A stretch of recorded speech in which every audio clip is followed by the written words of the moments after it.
Peace and grand rising to the sovereign, original, indigenous, natural, divine heirs. Today is December the 14th, 2023 on the ancient moon calendar, 2024 on the ancient sun calendar. All rise and stand and remain standing into perpetuity and in alignment and according to the ancient Noahide laws as stated by this Holy Congress.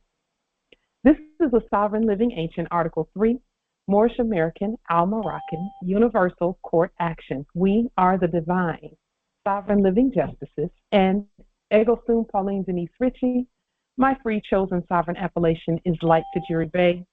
All are in capitis diminutio nolo, in red ink, in propria persona sui juris, in proprio solo, and in proprio heredes. We are capite et corpus juris legalis, which is our statement that we are the lawful and legal natural head and body for our empire. All Moors are the divine, original, indigenous, sovereign, ancient, Al-Moroccan, Moorish American ascendants of the great pharaohs of Kemet and of the ancient Moabites, Canaanites, Israelites, Hamathites, Cushites, and Hittites. Our full faith and trust, our allegiance, our honor, our credit, and our energy are hereby vested in ourselves, for we are the people who are the original, indigenous, natural, divine, sovereign, ancient, Islamic Muslim, Empire State for Morocco. We're the de jure Moorish National Republic federal government. We're ancient Washington District 4, Columbia. We're the Universal Moorish American Consulate and the earth-wide Article 3 Moorish American Consular Court. Today, we are exercising the law by our sovereign status, which is the original, indigenous, natural, divine, sovereign, ancient Article 3 living United States District for Columbia Court. We are the sovereign fiduciaries, original creditors, executors, trustees, divine ministers, possessors, and title trustors for all causes for action. We are peace. We are one nation. We're one state. We are one empire. And yes, we are one God. We hereby recognize ourselves and accept our sovereign ascension. We do hereby possess in our custody all land, all natural resources, and all commerce. We, the true, living, divine God nation, are not at war, and we hereby exercise all eternal, ancient, original sovereign rights at this time and at all points in time, nunc pro tunc. The principles and processes that we share are not just our opinions, they are the law. We have removed all dead actors from our minds, thereby freeing ourselves from presumed foreign bondage and presumed enacted psychological operations. Along with our sovereign, powerful demonstrations and study, these laws and processes that we share are based on principles of stare decisis, res judicata, ancient positive supreme law for the land, long established in sovereign order. Erudite principles and processes for daily practical application to intelligently govern our vast estate every day is what our ancient ancestors have given us to share with the ancient sovereign nations, tribes, clans, states, and governments at earth, and for this we are grateful. The first thing that we want to state and suggest is that anyone who did not have the opportunity to see House of Reawakening Minds this past Tuesday, and in particular the matriarchs, take a look at that when you have a chance to do so. It is imperative that the matriarchs, we know our place. And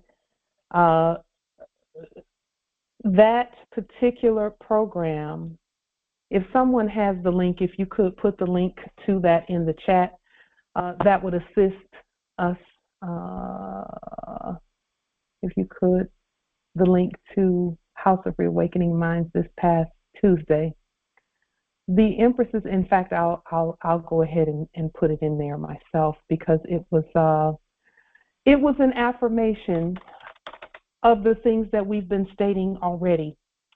And I'll just give you an overview of what it was about. The Empresses, first of all, it was all honors to the matriarch for that particular program. Also, thank you, Empress Angel. Let's see if that's because sometimes, they have people putting craziness in there. No, it wasn't that one. It's not that one. It's the one about the matriarchs. Yeah, that's not the one. Um, it was the one about, just one moment. I'll pull it up. There were 6 matriarchs, and just as an overview, the overview of what they talked about was the following: that these empresses restated the 12-step program and took back our information, because 12-step programs such as Alcoholics Anonymous and Narcotics Anonymous and all of that. This is the link to it that we're putting in the chat right now. Just one moment. Here, I'll put it in there. This is the link to that particular, I just put it in the chat.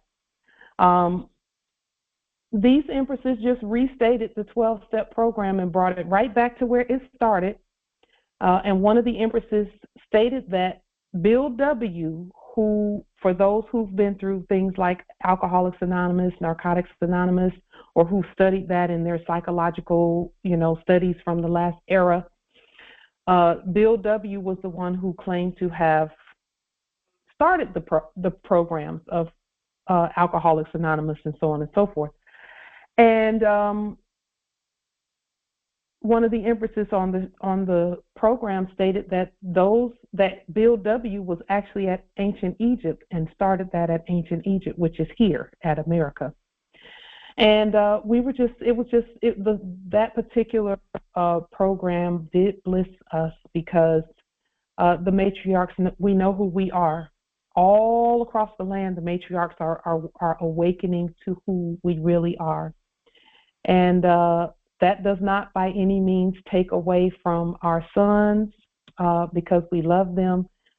Sons are not going anywhere. We want them here with us, because those are our fathers, brothers, lovers, friends, blood, kin, kings, and so on and so forth. So, but we wanted to point that out and put the link in the chat for that, so that you can have, if you have some time, take a look at it, and particularly the matriarchs. So with that being stated, again, these are the happy, holy Christoma days.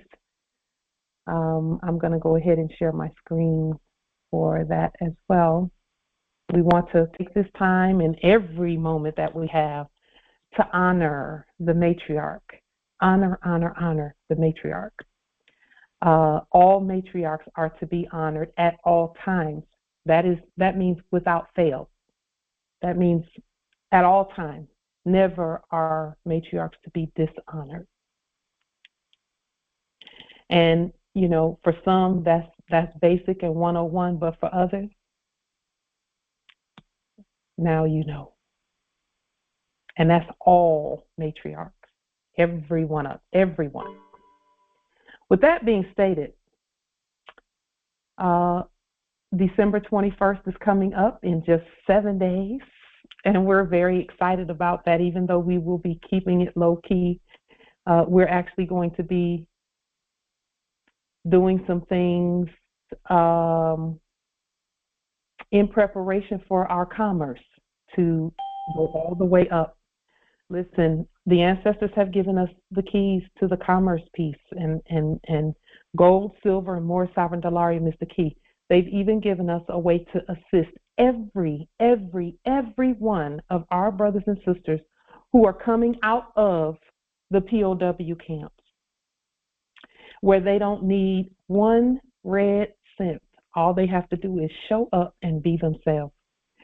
And we can, and they can get whatever they need, everything that they need, everything. And we'll be talking more about that in the coming days and weeks and months as we prepare here for that. And then we're going to assist every other territory to do the same if they've not started doing it already. So with that being stated, again, happy Holy Crystal Mass to the Moors, the Christ Moors. This is our time. We celebrate each other. All Moors are to be celebrated at all times as well. Happy Holy Crystal Mass. So with that being stated, I want to bring up something that we talked about briefly last meeting, and we've spoken about this before. But I wanted to point out again that those who have been incarcerated, because our hearts are with them, as well as everyone else. We have not at all forgotten about our brothers and sisters. In fact, everything that we're doing is for each other. According to the Holy Quran, chapter 25, where we assist our brothers and sisters, and the bonds of affection are never broken. We're always connected with them. So we began to look at, and we've already restated all trust. However, all law is specific. And we know that every other trust where Moors are concerned in these places, and not just Moors, but our subjects too, they were operating off of a trust account in there, but they were having the people from the outside to put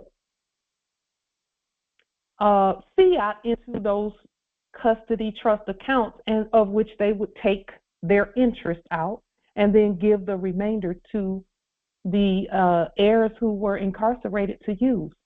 So I'm going to put the link to this that I'm showing in the chat so that those who are present can see and view this. This is from Cook County, Illinois. And how to add money to an inmate trust account. Well, who gave them the authority to create an inmate trust account? A fake court. That's not backed by anything, and that's why they wanted fiat put in those accounts. So what we're doing and what we're stating, and we've already stated it on the public record, but we're going to continue to send documentation and paperwork, because these trust accounts should be gold and silver and more sovereign dollarium backed. That's first and foremost for those in custody. Secondly, those in custody, many of them should not even be there. And in fact, none of them should be there based on false identity. However, those who feel more comfortable there, because believe it or not, there are some who, because of their upbringing and their environment and the things that they've been through, they have already, they feel more comfortable there just because of the environments and things that they've been through. So with that being stated, until mentally they are free from that situation where they seem to feel more comfortable because they know they have something to eat and they have a roof over their heads and they're not exposed to the weather and things of that nature, we're going to continue working in their favor. So with that being stated,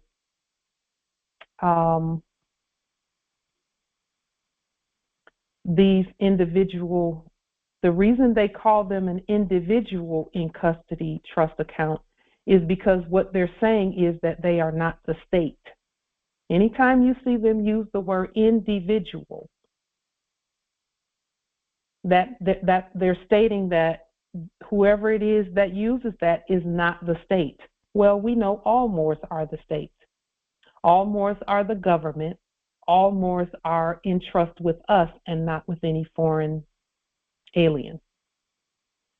So with that being stated, we would ask that those Moors who have those kin who are incarcerated, that you send affidavits and documentation restating their custody trust account, that they are in trust with you and not with any foreign matter, any foreign aliens.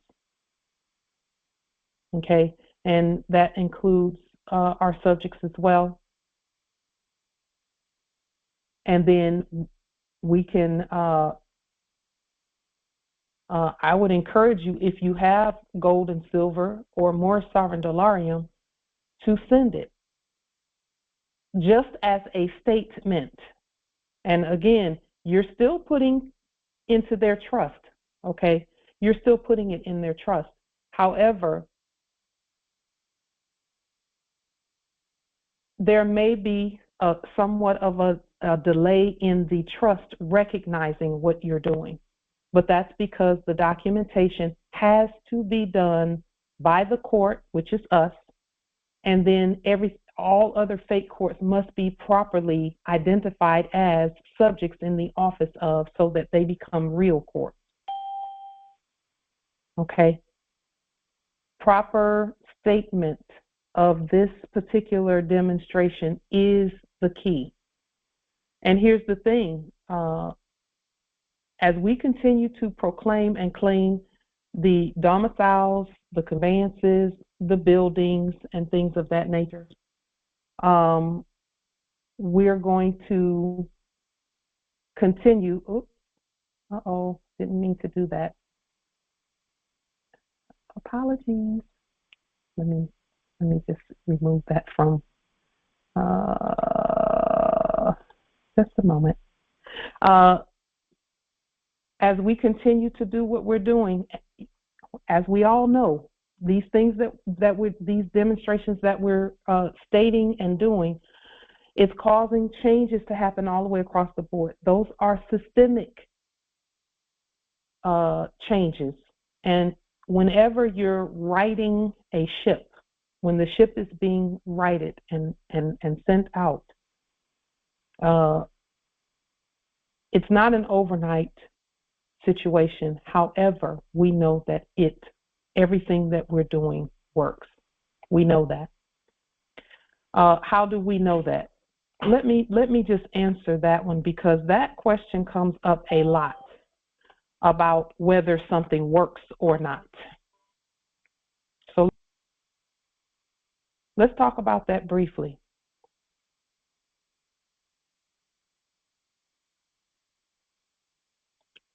I'll ask a question in order to get us to think about whether something works or not, whether what we're doing works. Is what we're doing based on the law? That's the first question to just think about. We know the answer is yes.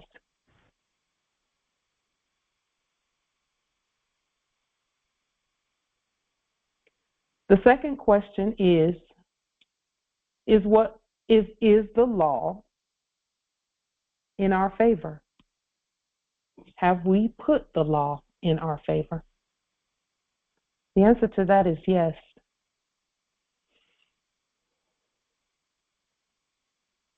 The third question that we ask for those who want something that works,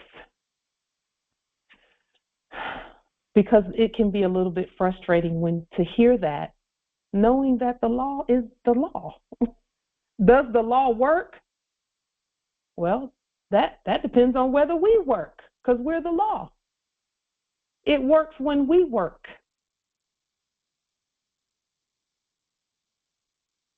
It's a bit frustrating to hear that, because we already know that you just have to hold up a mirror to those who say that. Does it work? Yes, it works. It works when you work it properly. It's very, very matter of fact.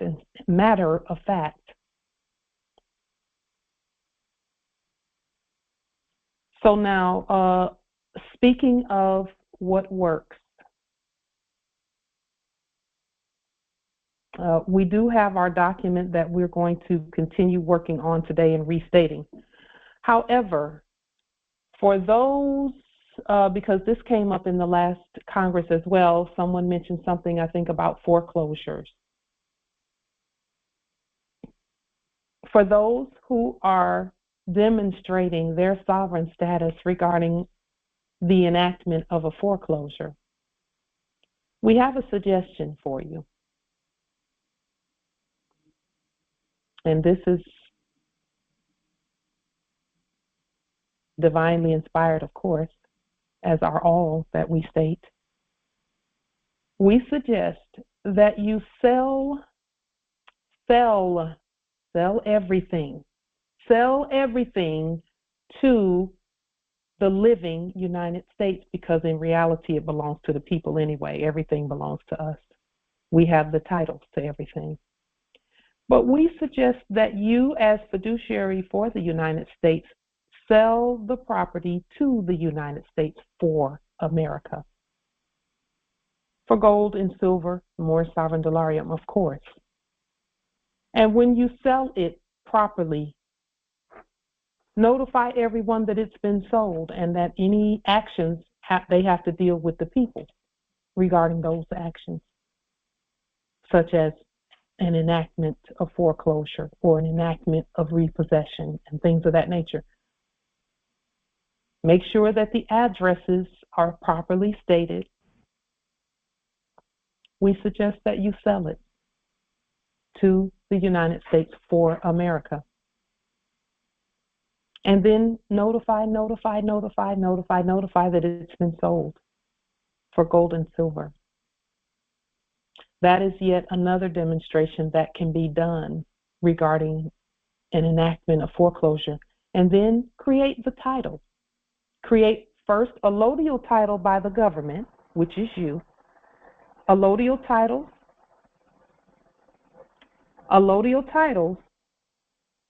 are on Moore's government letterhead, such as what you're stating, what's on the screen now. You can screen capture that, put it on your the head on the top of your documentation, and create a allodial title, and then record the selling of it. Send it to the subjects in the office of county, subjects in the office of city, state, and federal. Subjects in the office of. And then we would suggest that whatever county the property is located at. And again, you're selling it to the United States for America, so that means you're going to be signing all the documentation on both sides. On one side, you are signing it as the seller. On the other side, you're accepting it as the fiduciary for the United States. Yes, our living United States for America, because we don't do any business with the dead. We don't even talk to them. We just notify everyone. Islam. So question, that would be the same for, let's say there's this corporation that Nate and I have leaned, Chai 888, and we've stated that we're the fiduciaries and so on and so forth, the creditor, the beneficiary, and the owner of that corporation. So we would take and be that party and then sell it to the United States the same way. Yes. All right. And then, so from that perspective, and then you said we would still be autographing our autograph as the corporate special purpose vehicle, Chai 888, and then as the United States for America as well. Yes. And then notifying the county, the city, the state, and the United States for America. Yeah, the subjects in the office of, because you are all of those. Yes, yes. So, and our language is very important. That's why we keep making sure that the language that's even being stated over the broadcast, over the airways, is proper language. Islam, because this demonstration that you speak of right now is the one that resonates more regarding the lawful process and the legal process on the record, because it is a demonstration of turning the land back to the de jure state. Because first of all, it never left the state. Let's just put that on the record. Because when you registered in the corporate fiction, you were taking it and then giving it back, and then you were stating, I'm incompetent, I'm a minor, I don't know what I'm doing with my property and my possessions, so I got to have somebody else take and be, the trustee over my estate, blah, blah, blah. Past. In the present, we are knowing who we are for everything and everything we are, and then we are competently leaning, levying, and everything moving, like you so beautifully state. And then in that we give it back to the empire. Yes. And so, and then there will be no enactments that would try to say anything different, because who is anyone to say, oh, the land can't be given to the de jure government? It was always ours. It was just a matter of the process of us doing the proper steps, process. Angel. Okay, You haven't so even got that, the conveyance. Small steps, Angel, babe. So it was just a matter of us doing the process among ourselves. Because if you think about what they were doing in the last era, there was no sovereign involved in those processes. It was all actors on both sides of the table. Mm-hmm. And so all we're doing is we've removed all interest by actors. And because I'm sorry, Empress, but when we take and we claim the possession of the corporate fiction that Nate and I have competently demonstrated on another demonstration, it proves and shows that it works. So now when we take and do it to this degree of selling it to the United States for America, they're going to be just like, well, wait a minute. Yes, that happened. If you had one it's sold already. It's already sold. That happened. And it's like, whoever is in it, if it's your domicile, then you're the tenant there. The permanent tenant, eternally, until you decide otherwise, or until the fiduciary decides otherwise, which is you. Mm-hmm. So it's a win-win all the way around. And it will be a lawful sale because you're using gold, silver, and more sovereign dollars. So how is the payment made?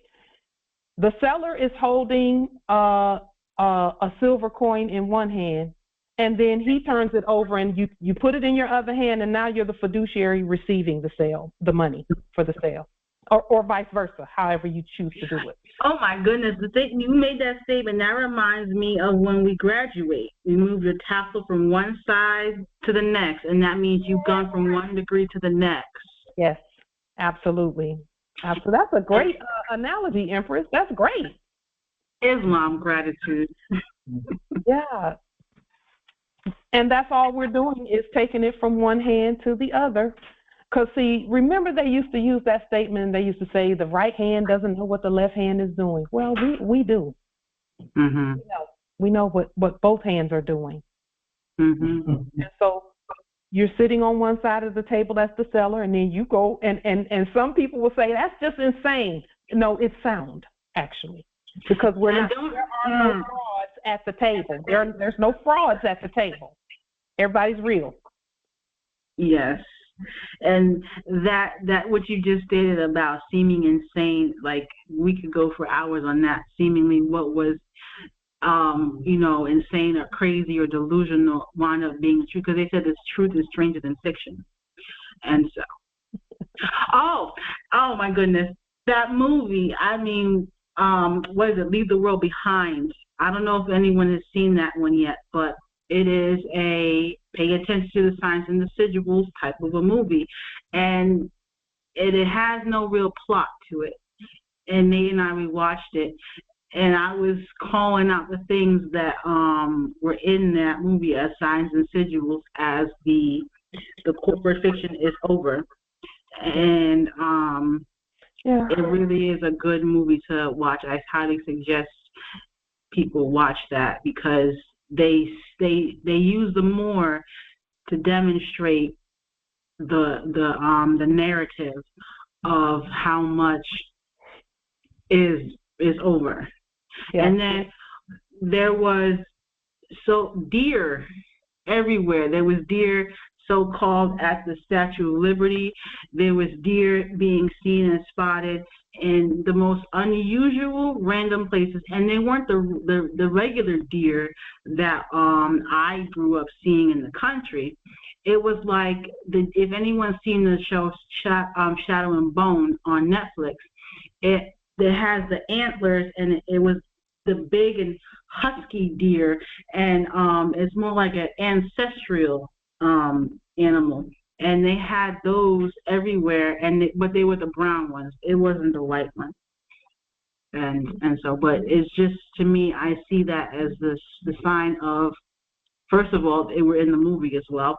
Second of all, it's over. Yeah. It's over. Well, Yeah. Islam nobility. there's someone that may be on this call that the foundation that you were sharing with us, Sister Light, Yes. it was done for his property. That's interesting that you brought this light on our table. State that again, Noble. How I'm trying to. There may be someone on this call, I don't want to say his appellation.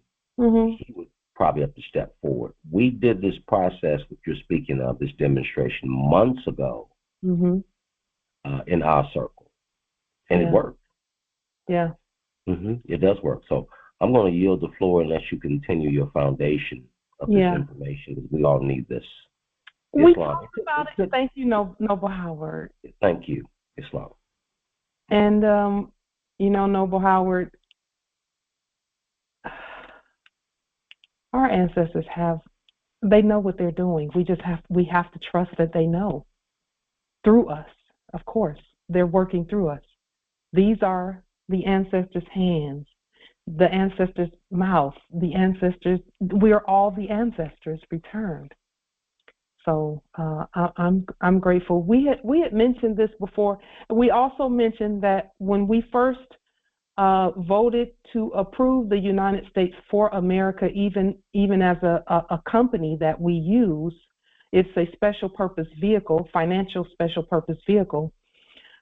We talked about that this process as well. We're mentioning it again, but we talked about it back then. I think it's been probably a year or two since we first stated the United States for America, and made that vehicle something that we use in order to convey properties and things back and forth.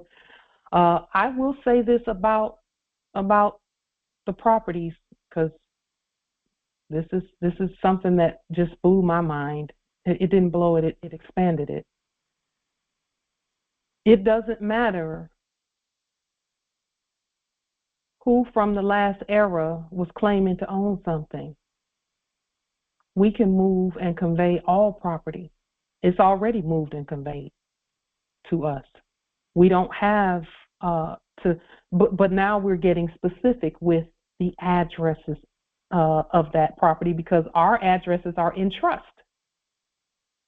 So, Empress Camilla, you asked a question in the chat. The buyer is the claim, and I'm not sure that I understand your question in order to assist.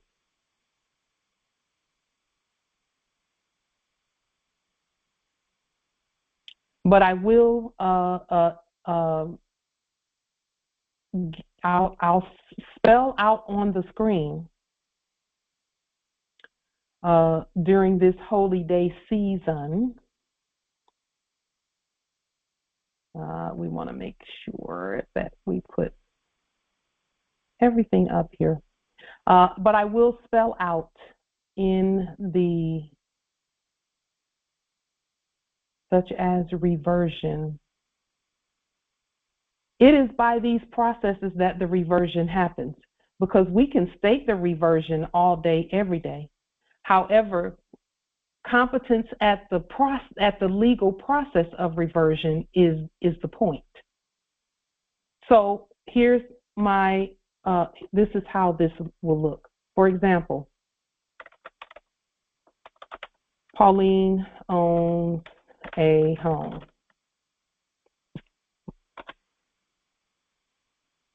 She sells the home to the United States. Okay. The United States for America and the United States are one. They are one. One is the special purpose vehicle, or they can both be, however we choose. It is according to our intention. I sell the home to the United States. The fiduciary attorney with facts for the United States, is also Pauline. So I can literally transfer the title to the home, the legal title, not the lawful title. The lawful title stays with the people, with the heirs. The legal title goes to the United States. And a payment is received by Pauline from the United States, because the United States is buying it. The United States buys the home. And we're using these terms as legal terms, not lawful, because lawfully the land never changes. It's always going to be ours. It's unalienable and inalienable, okay? This is the legal process so that we properly rebut things like fake foreclosures and things of that nature. The United States buys the home. When it doesn't work, Pauline just changes how you do it, because none of her shit works. Just change. I would say get a life, but they can't do that, and I'm not going to give them a life. So the United States buys the home. See, our job is to put all the processes on the public record to govern. That's our job. And then we demonstrate those processes. The processes work. The houses haven't gone anywhere. The land hasn't gone anywhere. Everything is still here, right here where we put it. The United States buys the home from Pauline the seller.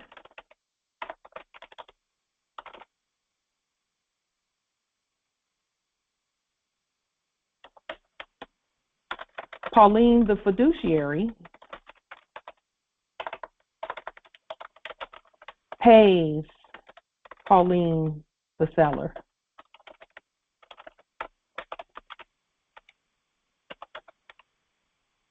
Because Pauline the fiduciary, the United States fiduciary, this is all that they were doing, believe it or not.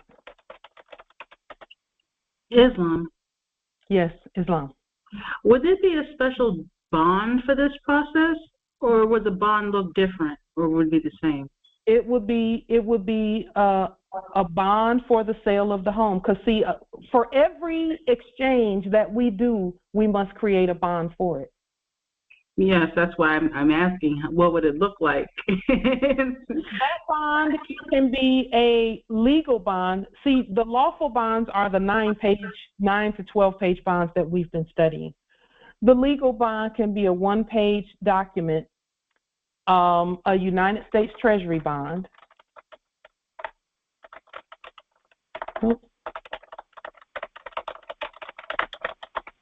And those bonds are the ones, that's those 1-page bonds that have the, the little, the Moorish mosaic graphics around it. Mm-hmm. It just looks like a bond, like, okay. I'll show you, let me see. And so when it comes to the accounts on there, it would be the United States Treasury issuing the payment, right? Would it be or no? Yes. And then your own, and then it would be your account receiving it, because that's what you stated. The United States gives the payment to the living people, and So, Yes. all right. So this is what bonds look like, basically. You know, these types. So in the legal process, you just create a bond certificate. All right. And so that would go where on the record, besides at our records as for the people? It would go, a copy would go where? To the tax assessor, the county tax assessor office, which is our office, to the subjects there so that the system will recognize the sale. And it would also go to any the subjects in the office of county court. Okay. All actions are court actions. So we use the county because our county courts are the land courts as well. So in respect to account that we have as people like Angelica account, excuse me, one moment.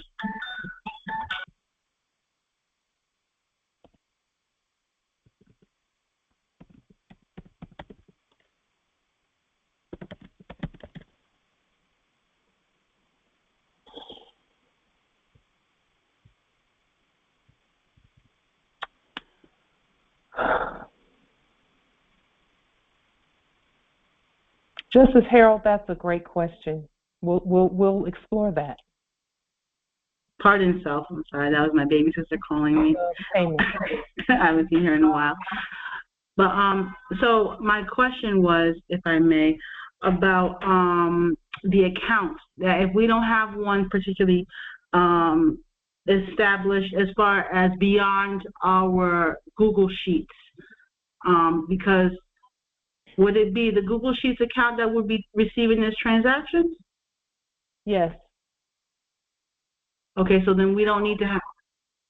For those who have checking accounts, bank accounts, we've already shown you how to upload these types of transactions to your account, these exchanges to your account. So for those who have them, we will upload them there as a deposit into our account. And I can tell you for a fact that the bank accounts are doing what they're supposed to be doing. The changes are happening in the banking where everything that we upload is being noticed and deposited. If it's a deposit, it's being looked at to see is this process the right process. If they did the right process, then the deposit must go in. So provided that somebody does not have an institutional account,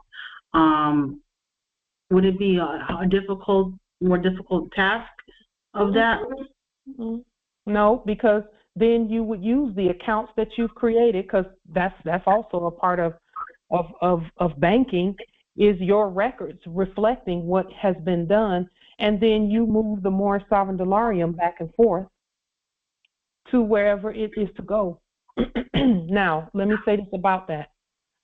Where banking is concerned, it won't be long before the banks on the land where we can take our documentation or send it in, and you'll see it online. You'll see it very clearly. Those who don't have those types of bank accounts, make sure you keep good records, because you will have to prove that these things happened. You will have to prove that they happened in order for the credits to go into your account.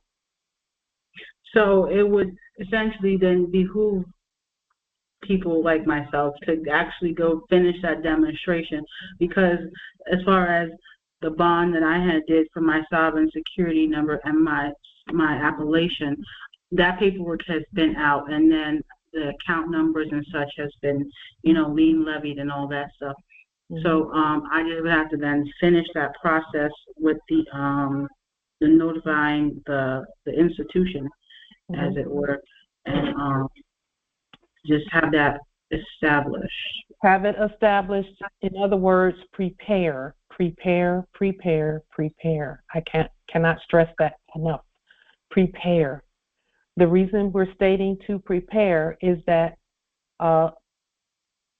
there's another aspect of this whole thing that matches the story of the talents. You know, I had just used that analogy not too long ago. Hold on. Would you please be quiet and let her continue? I'm sorry. You got to go. You got to go. Stop over there.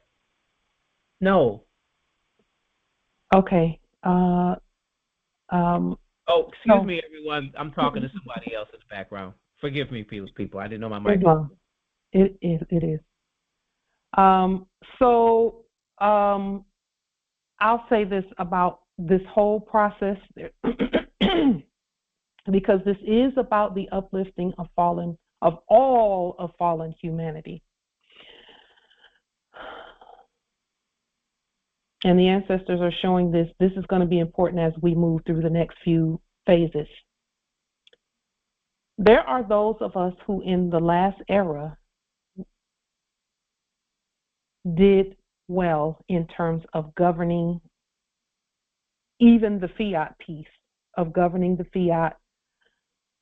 Even though, you know, we were asleep, we were still governing responsibly and doing things responsibly and, you know, things of that nature. We owned domiciles and things of that nature, paid bills down, kept a good credit rating, and all of that stuff. There is a place now. This is where that is going to come in, so that we can help everyone else who was not able to do that because of one reason or another, or didn't do that for one reason or another. That's why we're saying prepare. All of these processes, do them and prepare, because the ones of us who own domiciles and who have paid things down and done things of that nature, that's where the story of the talents comes in at. We are going to use the restated values that we have as a launching pad for our banking and for everything that's coming. Everything that's coming. Because the system will acknowledge that.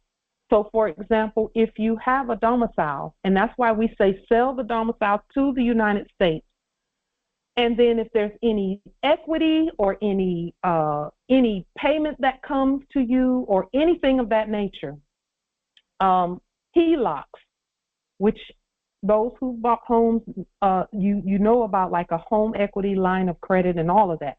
Okay, don't cut me off before, because I used that term. Don't cut me off yet. Hear what I'm saying. What I'm saying is everything is to be restated, because the system is going to recognize everything we do.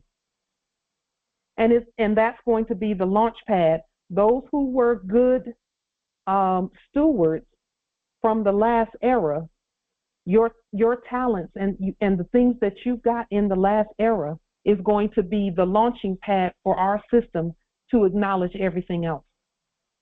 So those of us who did well, because in the last era, in the last Congress rather, in the previous Congress rather, and over the past year or two, I've noticed that the court jesters, the subjects in the office of court jester, kept putting the values of the domicile in the chat. They kept putting it in there, and it kept going up and up and up, because I've not been watching it. I've not been watching it as closely. But I watched the value double, and we talked about this briefly in the last, and I was wondering, well, ancestors, what does that mean? What does that mean? Because they already know I'm not contracting with anybody. I'm not contracting with frauds. We're not doing it. We've come too far. So what does that mean? And that's what they said. They said that everyone who stewarded well in the last era will be able to pull from what they stewarded in the last era in order to set off everything else. And when I say set off everything else, this is what I mean. For example, my consort and I have been excellent stewards where finance is concerned. Excellent stewards where finance is concerned.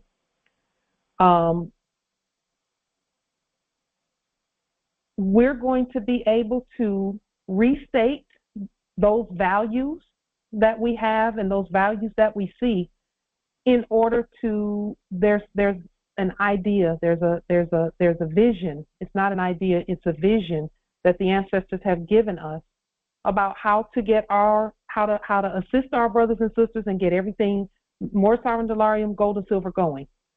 So they have stated that to restate those values and then send them so that the funds can go in, and that's where the gold and silver and the bank credits match up. That is where the gold and silver and the bank credits are matching up at. I'm watching it happen, where those who were good stewards in the last era can take those values, even if they're trying to enact foreclosure, you can still pull that back, just like with what we just stated, and deposit into your account those amounts, a hefty amount from that sale. And then when you deposit that hefty amount, be a good steward over it, because it's a real amount. It's going to manifest in your account when you restate it properly, because the banking is, y'all know the tables have already been turned over with the banking piece. And those who maybe ran into bad times in the last era, maybe they never owned a domicile in the last era or anything of that nature. The ones of us who have, we're going to get the gold and silver and more sovereign delarium piece going. And that way you all will be able to tap into your trust and get whatever it is that's necessary for you. That's the uplifting of all of fallen humanity. Everyone will be able to tap into their trust. When those of us who are reaping the benefits of the talent from the last era, that enactment, put it forth. I'm watching it happen. I mean, it's very clear. Islam Empress, you were about to state something. I just have a question. When it comes to the accounts, right?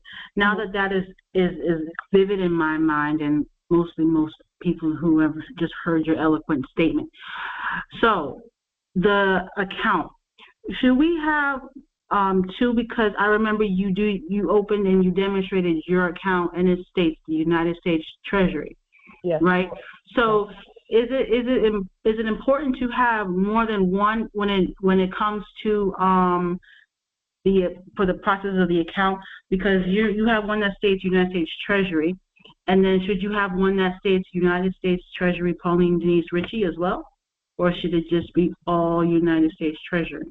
So for the ones that I have, I'm the fiduciary. I am a fiduciary for the United States, the one that we created. And that's what that account is for. It is both checking, savings, and then there's a third aspect, the sovereign aspect of it, that has they call it off book or off balance, not off balance. It's off ledger. That's what they call it. The off ledger banking has the millions and the hundreds of millions and trillions and so on and so forth in it, and that's reflected in the ledgers. That is where you all are. That's what you're doing, Empress. When you talk about the Google sheet, that's off ledger banking. That's where all the real money is, actually. So because like I in my previous era of banking, I had more than one account number.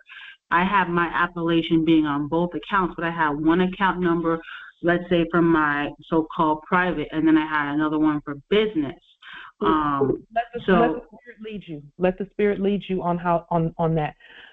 It is my suggestion that you have one for your trust, and then a private one for you. As for example, Pauline Denise Ritchie has probably should. I have an off ledger account. I have an off ledger account. Everything that I'm doing is government work right now, so I don't have a use for that private account. Everything that we're doing is public. Yes. So, but to have one, You can have one. We've suggested that, and in fact, we created one for ourselves to show everyone how to do their off-ledger banking.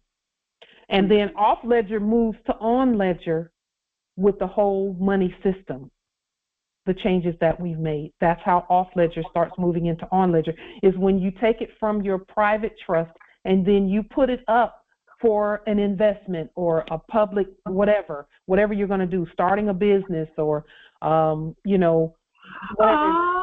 Oh, I'm sorry, but I get it what you're saying now, because the wealth is always there. The gold and the silver is there. The resources are there. So when you take it from your off ledger by creating a letter of credit and then depositing it into your United States Treasury account, then that's where the funding comes from. Yes, we fund our own ventures and investments and businesses and things of that nature. We fund them. How that funding comes in, how it's recorded, and all of that is the matter. So you do need to have an institutional bank account for the credits to therefore be transacted amongst other people, thus and so, because your off-ledger bank account is where you keep your accounts for all of the liens and the levies that you've done, right? And then so when you want to therefore take from your ledger, you then write a letter of credit, you deposit it, uploading it into your account. The ones and zeros get added onto that side of your account. And thank you for allowing me to speak this out amongst the people. So hopefully it makes sense to everybody else as well. And so so then you are the master of thine own ship and the government of your own mind, and yes. And your resources, and then you can govern accordingly. Oh my goodness! And that's how you were able to pay and not pay, but you were able to do a transaction amongst and do things. Now, let me say this about that too, Empress. Thank you for that, because that's going to assist others who hear it. Yes, ma'am. Let me say this about that as well. When you, and this is why we're saying prepare, because your documentation of moving things from off ledger to on ledger must be sound, or else the system won't let it go in there. That's what all of these processes and everything is about. And there must be proper justification in your documentation for it. Yeah.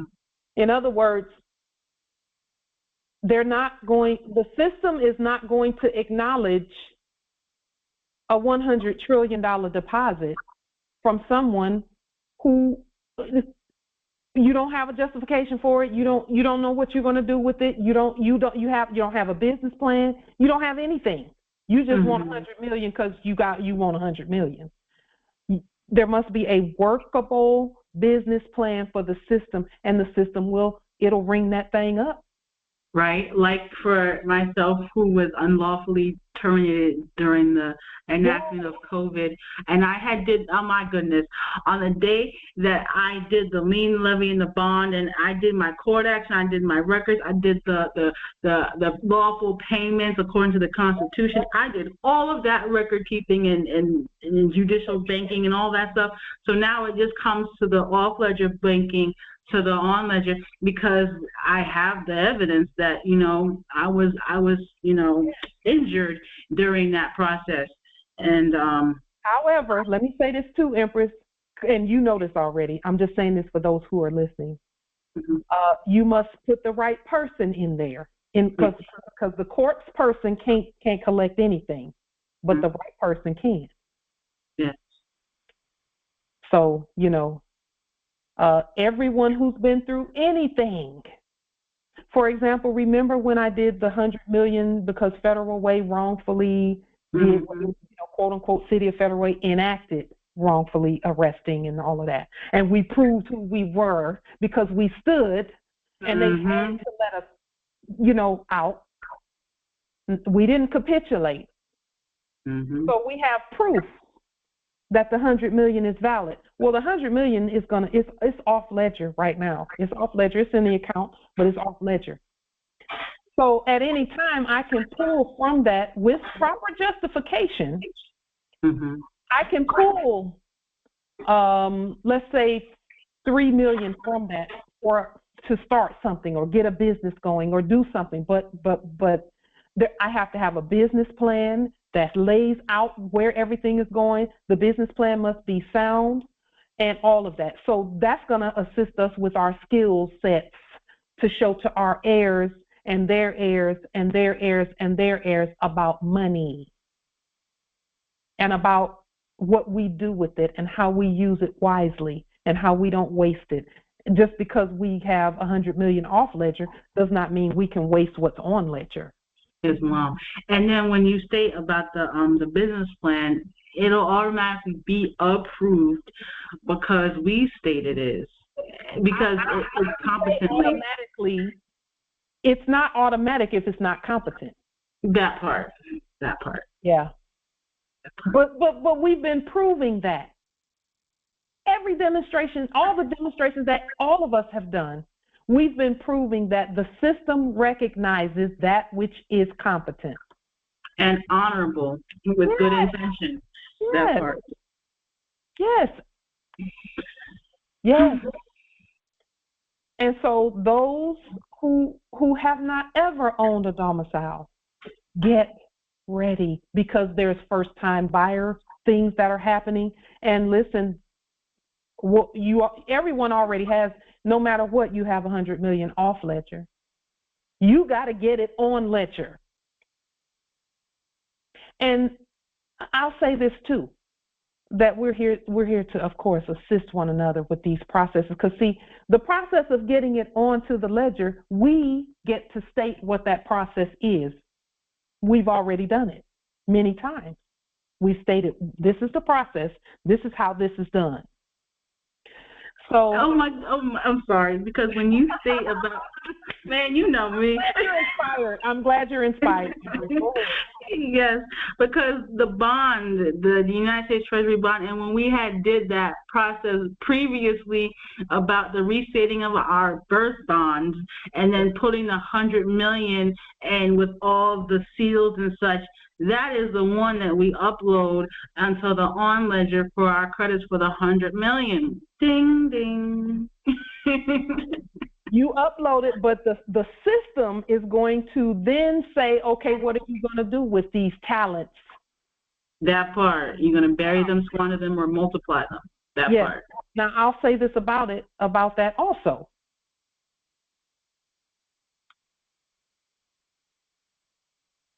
The track record means something. The record does mean something. What you've done in the past, when you got a big bonus or whatever, that means something. What does that mean? That means that we all got to up our game on being sharp with the money. Islam. Every one of them. Every one. And remember, we talked about this previously, about accountability. And how I speak for myself, like going through this whole, lesson, I've learned the deep meaning of accountability. Yeah. For the things that I didn't seemingly have, I had to be accountable for the things that I did have and didn't have. Yeah. And that is a true meaning of accountability. Yep. It runs deep. Yeah. And that's because the ancestors saw this time coming. Mm-hmm. So those who, listen, again, everyone has 100 million off ledger. You've already put it there. Wait a minute, let me clarify that. First, you must declare your nationality. That part. Let's make that very clear. None of this works without the proper nationality on the record. Mm-hmm. It won't work because the system has to recognize. The system must recognize. And it won't recognize Negroes, blacks, colors, and African Americans. It doesn't recognize. Oh, no, she will not. Nope. proper nationality. Mm-hmm. So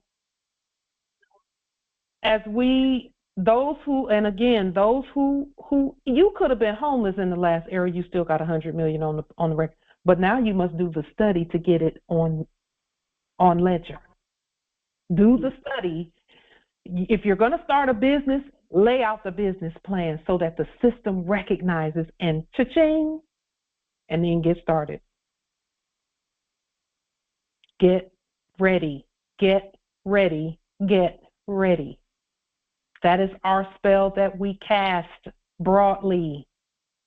Get ready. All of this was not for nothing. It was actually for all the marbles. It's for everything. It is always for our good. Always for our good. Always.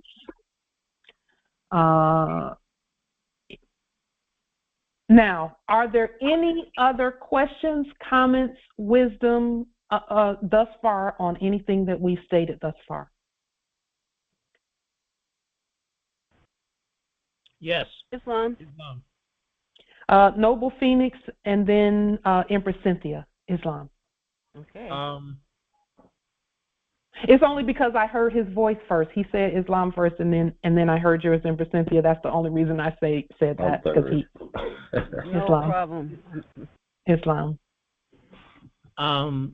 With the acquisition, the way you started out, Mm-hmm. Wade mentioned that the bid bond, payment bond, performance bond, treasury creditor bond that we created for the newly nationalized entity, okay, that we have nationalized. Like, in other words, we're bonding them to the land. We're bonding that new company. Okay. And that's what that was for, correct? Mm-hmm. Mm-hmm. All right. Now, in one case, I not only bound the company, but my intention was to bond the transaction for the acquisition of a specific property. Mm-hmm. That being the case, that was my intention. Mm-hmm. Do you recommend that still a separate bond be done for the transaction, if you could comprehend what I'm trying to say? I hear. Okay. So I can see the wisdom in doing the bond for the newly stated company so that they can operate on the land. Yes. Okay. That's one financial transaction. Now you got another one coming. Right. And so now I'm looking at, and I'm seeing in my mind, my vision on the wall, that literally, okay, so now that I've done that, it's bound to the land. Mm-hmm. I am the creditor, fiduciary, blah, blah, blah, for that new company. Mm-hmm. Now I'm going to take possession of some specific property mm-hmm. that was previously thought to be owned by that previous company that is dead and bankrupt. Okay. And now that that's been removed out of the way, mm-hmm. buried, dead, now we've recreated, restated that company. It's now nationalized mm-hmm. under a new name, mm-hmm. new entity, and now it flows with credit from our treasury, our more sovereign delirium. Mm-hmm. Now I'm going to acquire the property that was there, mm-hmm. and as the fiduciary, it seems as though what you're suggesting is that I'm going to do a fiduciary transaction and take the property of my newly stated company and sell it to the United States for America. I paused right there for a moment. Yes, because I'm thinking that through. So, if I may. Go ahead. Help me see that process from that standpoint.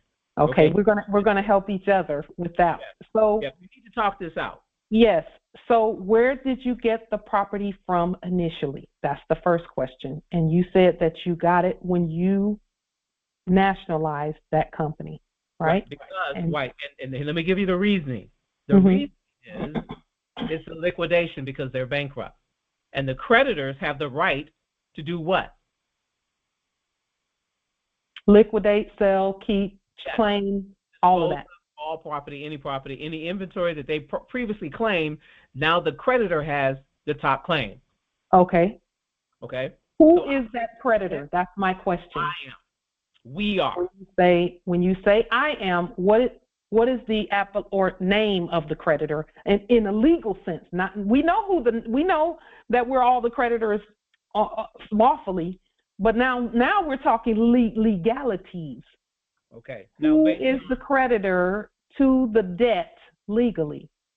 That would be my sovereign-born. Not the debt, not the creditor to the debt, but the creditor to the property. Okay, that would be my sovereign-born appellation to the land. Mm-hmm. Michael Lorenzo. I know the answer.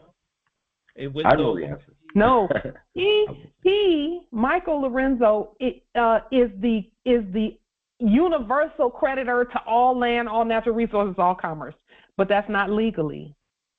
And when I say it's not legally, the system, unless, for example, you bought it in the last era, or you know what I'm saying? You had everything, all ducks in a row to properly claim that from the beginning. Then the creditor is going to be Michael will be the fiduciary for the United States, who is the creditor, because it goes to the people first. It goes to everything belongs to the people first legally. Everything that we see, it belongs to the people first, which will match the lawful claim by the people. The people is the United States for America. So it has to start there. Now, you as CEO, chief of that company, you can sell that property to the United States. You can sell it as the company. The company would then be receiving the payment and not Michael.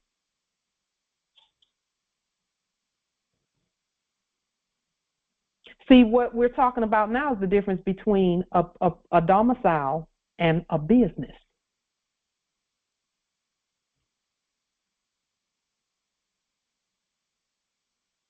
Does that make sense even? No, that just added more confusion to me, because I did the sovereign fiduciary document. Yes. As both Michael Lorenzo and Noble Phoenix. That covers the private and the public, and I'll use those terms, but Michael is the private, but Michael is also the lawful creditor to all land, all natural resources, and all commerce. So those match. There is as above, so below. But then when you talk about, for example, on our fiduciary document, we have the United States for America on there. As fiduciary, all we're doing is possessing the people's property, because we work for the public. We work for the people. As the corporations, because see, the corporations, because they're bankrupt, they can't really even claim anything at all. They're done. That's the last era. So now that we've restated the corporation, it can be a vehicle or a vessel or a conveyance method by which property is moved. It can be. However, the money will go to the corporation and not to Michael. That's where the talents thing from the last era is concerned. That's kind of what we're stating.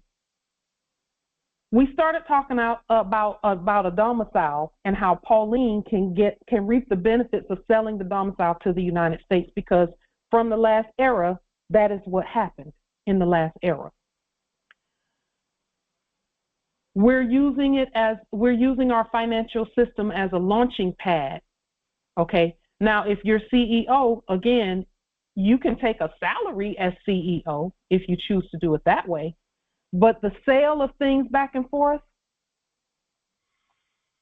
it goes to, and property and things, it goes to the company, even though you're the fiduciary for both. So you'll have the keys and things to things. You'll have the keys. You'll get the keys to the buildings and the properties. as fiduciary.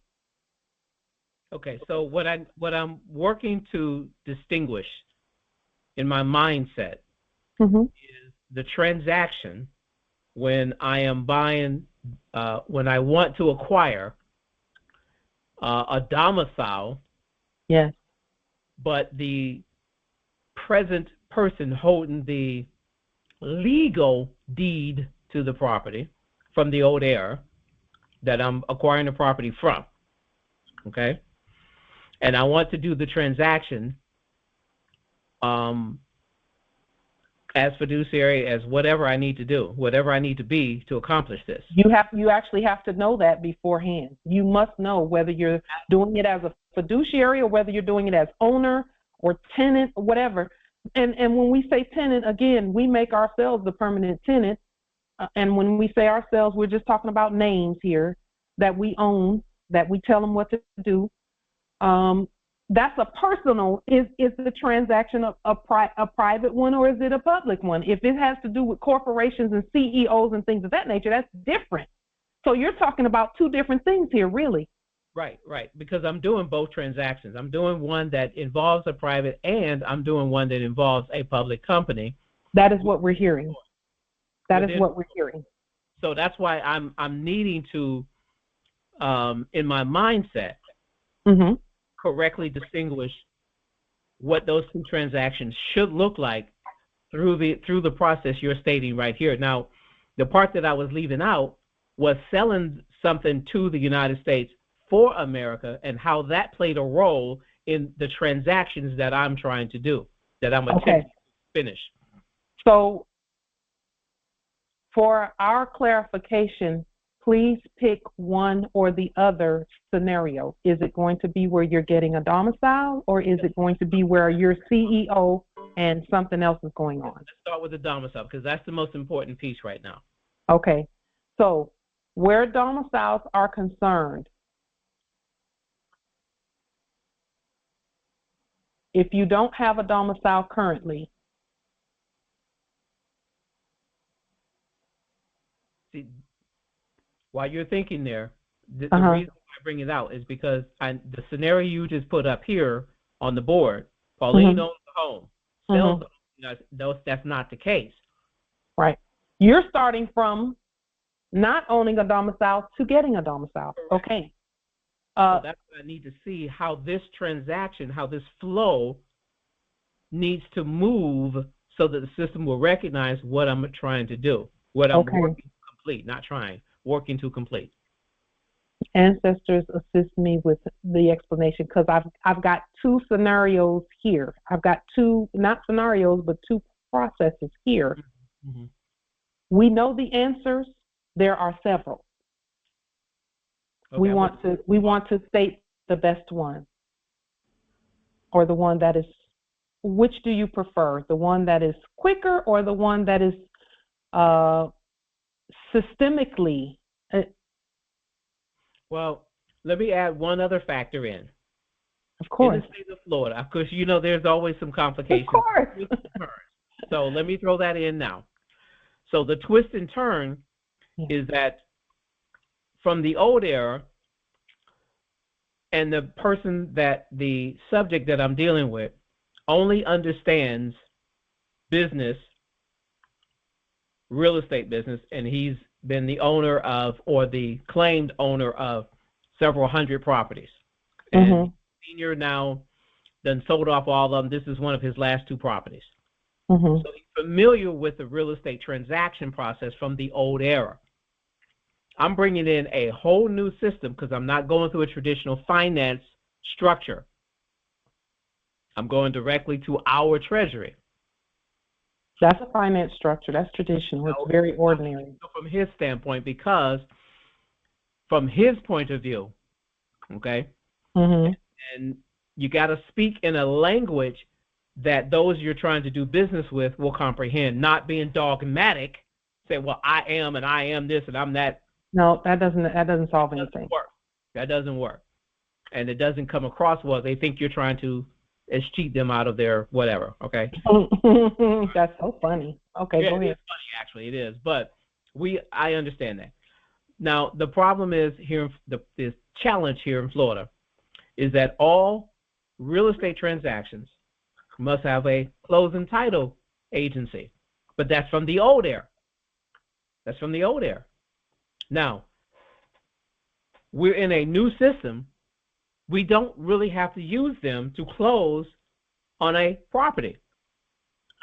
But how should we address that and still complete the legal and lawful paperwork at the same time? That's the challenge that I'm working to figure out how to work around. So let me assist you with a very yeah, you probably do, Noble Phoenix. This needs to be spoken. It does need to be stated because based on what I'm hearing, this major factor is missing in what I heard. It's long. Just a moment, please. Yeah, hold on, please. Go ahead. The main major factor that's missing is that whoever it is that you're speaking to is bankrupt. So they don't really have a say. They don't really have a say. They're bankrupt, and they are so far in debt where those two properties are concerned that they probably can't even find anyone to take that in that last system. So with that being stated, because see, that's actually the most important factor in what you're doing. Why is that the most important factor? Because he ain't even going to be at the table. I'm telling you, he's not supposed to be at the table. He's bankrupt, and that's the last era. I agree. They're done. I agree. And now, we discussed that earlier. Brother Howard and I had this discussion, and that is the point. So the factor was not overlooked. Okay. So now it sounded like it was in your statements, because in your statements you're saying that how do you get the system to recognize your paperwork over what was previously from any acting from the last era. And the point is, I'll go back to what we stated at the beginning of this Congress. We are on all sides of the table. And when we do that competently, the system will say that whoever that is they will disappear. Literally, I'm watching it happen. They'll step, but we must demonstrate all sides of that transaction competently, honorably, and economically, financially rather. Mm-hmm. So are you doing it? And this is where the clarity is going to come in, Noble Phoenix, from what I'm hearing you state. The clarity is for you is going to come in when you remove either one of the following. Either remove yourself from a company transaction and just be the CEO and fiduciary for that, or remove all the companies and the actors from a transaction or an exchange that Michael is making. Okay, I follow that. I can see that. Okay, so he doesn't really own the properties. I know that. So the point being, with what you're doing and with what I'm hearing, you will get better results from that transaction when you specify that it's Michael who never owned a domicile. This is a first-time buyer situation for Michael. So Michael must know the whole process of buying the domicile from the United States, because you're really buying it from the United States. But you can be CEO of whatever company that this guy was claiming. You must buy it from that company. And again, you're still on all sides of the table. He'll move. He'll step back and disappear when all the title to the place is proper. The buyer and the seller are properly stated. And the exchange, the financial exchange, is properly stated. So knowing the difference between a public exchange and a private exchange.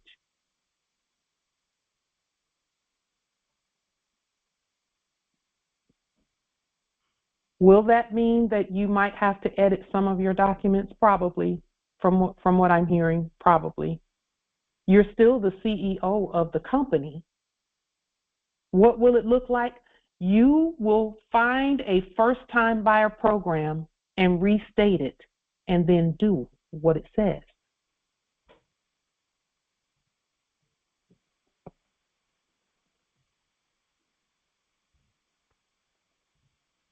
So, does that make sense, Noble Phoenix? I'm giving some thought to that and rolling that through my mind for processing so that I can apply it as needed. Islam, may I assist? Go ahead. Islam. Noble Phoenix, look at it from this standpoint. Remember when we were all given the steps to lien to court actions on their de facto court, which converted over into a de jure court? So if you can look at it from this standpoint, Sister Light she did, or you or I, or anyone on this call did an Article 3 court action. We sent that court action down to our lower court, which is now de jure. Then we sent command down from the de jure down to the subject's lower court. Because I'm looking at it from the principle of it, the steps. That's how I'm looking at it. The subjects don't have a court. Correct. I'm just using it as a paraphrase for most people that they think it's a court, but it's not a court. I'm looking at Pauline owns a house. She's the Article 3 court. She sends it down to the de jure, which is still the United States. I'm looking at it from that principle standpoint. What we did with what Sister Light is saying is that the United States purchased the house and the land. We used a quitclaim deed. We used the allodial title. If there's any taxes on the land on their record, that was all expunged because we don't have taxes on the land. Yeah, but how did you state that you don't have taxes on the land? Because that has to be stated clearly and competently in the process. Correct. How do you do that? How did you do that? Let me just ask really quickly. How did you do that? The affidavits that you gave us, I think it's over 41 affidavits or more. We were stuck, and I'm like, what are these affidavits? So we had to go through all those various affidavits that only dealt with this type of transaction. I was still fairly new at the time, just trying to understand it. So myself and Dawood, we had to do some restructuring. Where it makes sense to us, there's a receivee and a receiver. At that time, we didn't know the receivee would actually be the United States for America. We didn't know that.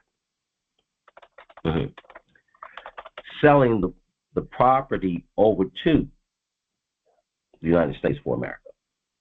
You can use you can use Delorium, so he used Delorium to make the transaction. Via his account, which is within the United States for America account, which is, as we know, it's not debt, it's creditor account. So that's the best I could understand it, because we was doing so many different levels of this. My brain just couldn't make the transition. It took me weeks to make and understand what Sister Light now is presenting to everybody at the table. Because that's how I look at things. I look at things from a principle standpoint. That helps me to see. So maybe that kind of helps others. I don't know. These steps. Islam. Is there anyone else who was there someone else? Empress Cynthia, did we hear from you? I have my answer. Islam. Okay. Okay. I will say this about it. If everything that we're doing it looks a lot like the last era. It looks like it, except it's our money and our estate and everything that it's all our stuff. Yes. Okay. We're not going to their institutions pretending like we need approval for credit or approval for money, or we don't. But we must be competent though at the process, or else the system won't let it happen. Yes. Okay, because this is about governing competently. It's about governing. Yes, we were that in the last era. We were still the heirs. The last era was so that we learn and remember how to do things. And then this era is go back to the ways of our ancient foremothers and forefathers, but use the system from the last era. No, not the system from the last era, but use the principles restated from that system from the last era. So the bank is going to use a first-time buyer program. They're going to look at it from that standpoint. It's just that you happen to be first-time buyers who have a little more money than the average first-time buyer. You have a trust. Your statement was the bank. What bank? The bank. I am the bank. You are the bank. Does the system know that? Has that, again, off ledger? Off ledger is really just it's the truth. It's the real documentation. Our job is to go on ledger and get everything done properly that way. Now, in my mind, part of establishing that is to utilize the Treasury creditor bond that we've created for our newly stated entity, our restated,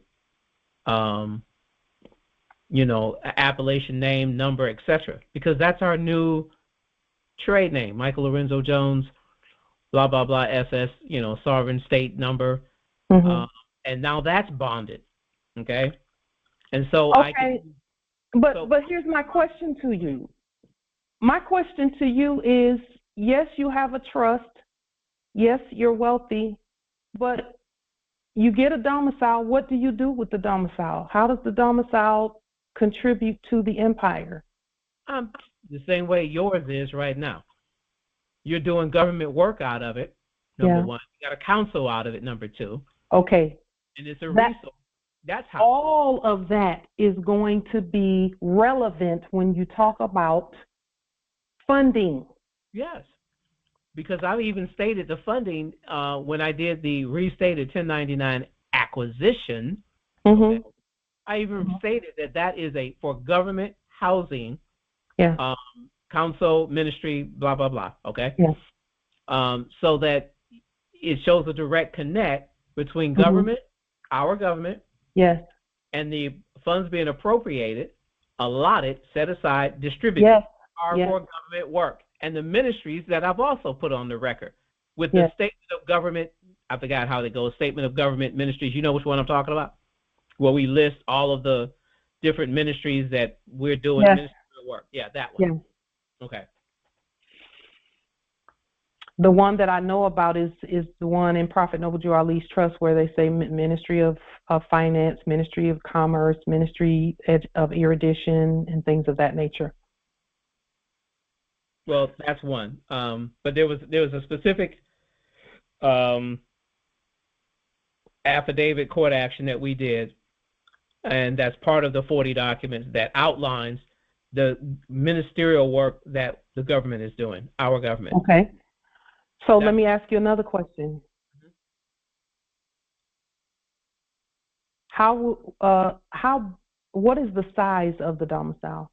It's not that large. You're talking less than just right about 2,000 square feet, 1900. Okay. How will you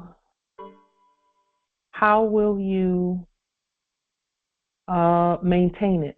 How will maintenance be done on it? The funding that I set aside by allotment was for not only the acquisition, but for the remodeling of the home, because it needs major upgrades with, the plumbing, electrical, and so forth.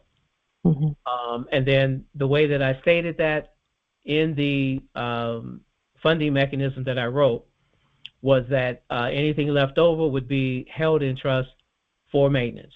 That's how. Because not only do you have the actual renovation, but then you have the ongoing upkeep expense, whatever there may be. So there has to be enough allocated for that to last for a period of time, at least several years. Okay. So that's already accounted for. Okay. Islam. So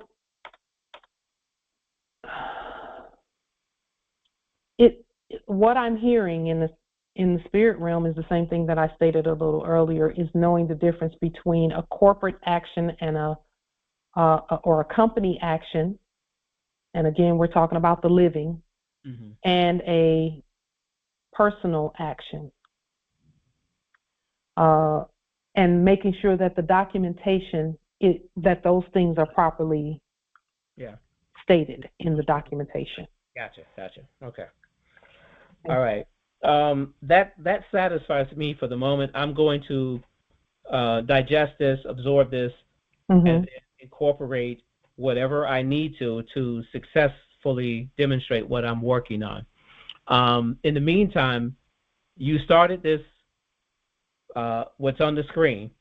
Yes. But we kind of got derailed. I don't think it was derailing. I think it was meant to be. We got rerouted for just temporarily, okay? Yeah. But I would love to hear you finish what you had intended to present to us. And so I will yield and just let you finish that out. Islam. So thank you, Noble Phoenix, and thank you, Justice Howard and Empress Angel and Empress Cynthia and everyone.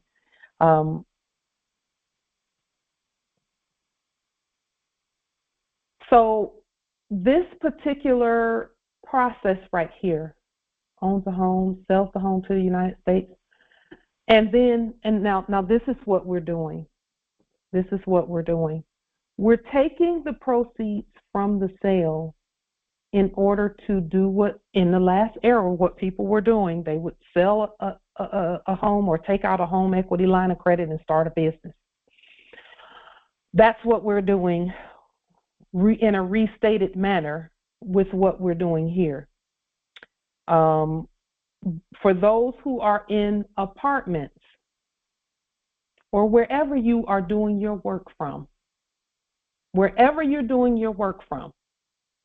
it is going to be important that you note in your very first, for example, if it's going to be a domicile or if it's going to be a business, that you note that you've been doing judicial work from these places, wherever you've been doing these places. The purpose of that is going to be that there is equity energy that can be added to the documentation and the paperwork for when the bank starts to move the credits around. Okay. For example, for the first probably 6 months, I spent a lot of time in the library. Why? Because in 2017, they kept pulling us over in their enactment. And so we said, we're not going to stop doing the work. We're just going to catch the bus and go to the library. So we did that as often as we possibly could. We worked wherever we could work. If we had to go to a Starbucks, we would go and couldn't even buy the coffee. We didn't have nothing to buy with. We would just sit there and work and use the internet and do whatever. So there is equity there. It's called sweat equity, what some people call sweat equity. All of that is to be considered in this first-time buyer process. Okay, because again, we must honor the system. We must. Yes, we're the wealthiest ones at earth and in heaven. We must honor the system. And then once we get into the domiciles and the buildings, we must know how to maintain all of that. We have some, and we stated this before, we have some maintenance that needs, that it is necessary to be done around here. And we've just decided we're going to use our own gold and silver to do it. And the first one that I asked, do you accept gold and silver for the work that you do, said yes. I never thought about that, but yes, yeah, so we can get things done around here lawfully and legally. So with that being stated, let's keep moving forward so that everyone has a domicile, everyone has whatever it is that we have proclaimed for and see for ourselves, honoring the system along the way. It might seem small to some initially, but hear me when I say this, because this is from the scriptures. It's from the ancient writing. And this is something I had to get my energy right in 2017, 2018 about this. The scriptures say, do not despise small beginnings. Let that resonate. Let it hit that, because I'm sending it straight to the truth centers. Do not despise small beginnings. I'll say it again, because that's definitely a spell. Do not, Moors, despise small beginnings. Don't discount them, because see, that's how all of this stuff, the sleeping piece and all of that, and aliens running around and all of that happened. Is somebody got slipped on the enactment on something small that went by. A word wasn't right. There was an abbreviation, or something small got through. And that's why we're turning that over and saying, don't despise small beginnings. Let what we're doing continue in terms of the transactions and the exchanges and the domiciles and all of that. Because our ancestors, we know the plans that our ancestors have for us. And this very work that we're all doing started that way. It started small beginnings. The Moorish American Consulate and the activation and the reactivation and all of that started with very small beginnings. And now it's earth-wide, in less than a decade, earth-wide.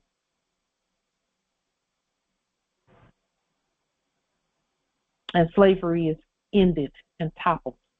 For everyone who agrees and demonstrates, it's done. So let's keep moving forward, even where domiciles and buildings are concerned. Because I believe Justice Howard mentioned buildings.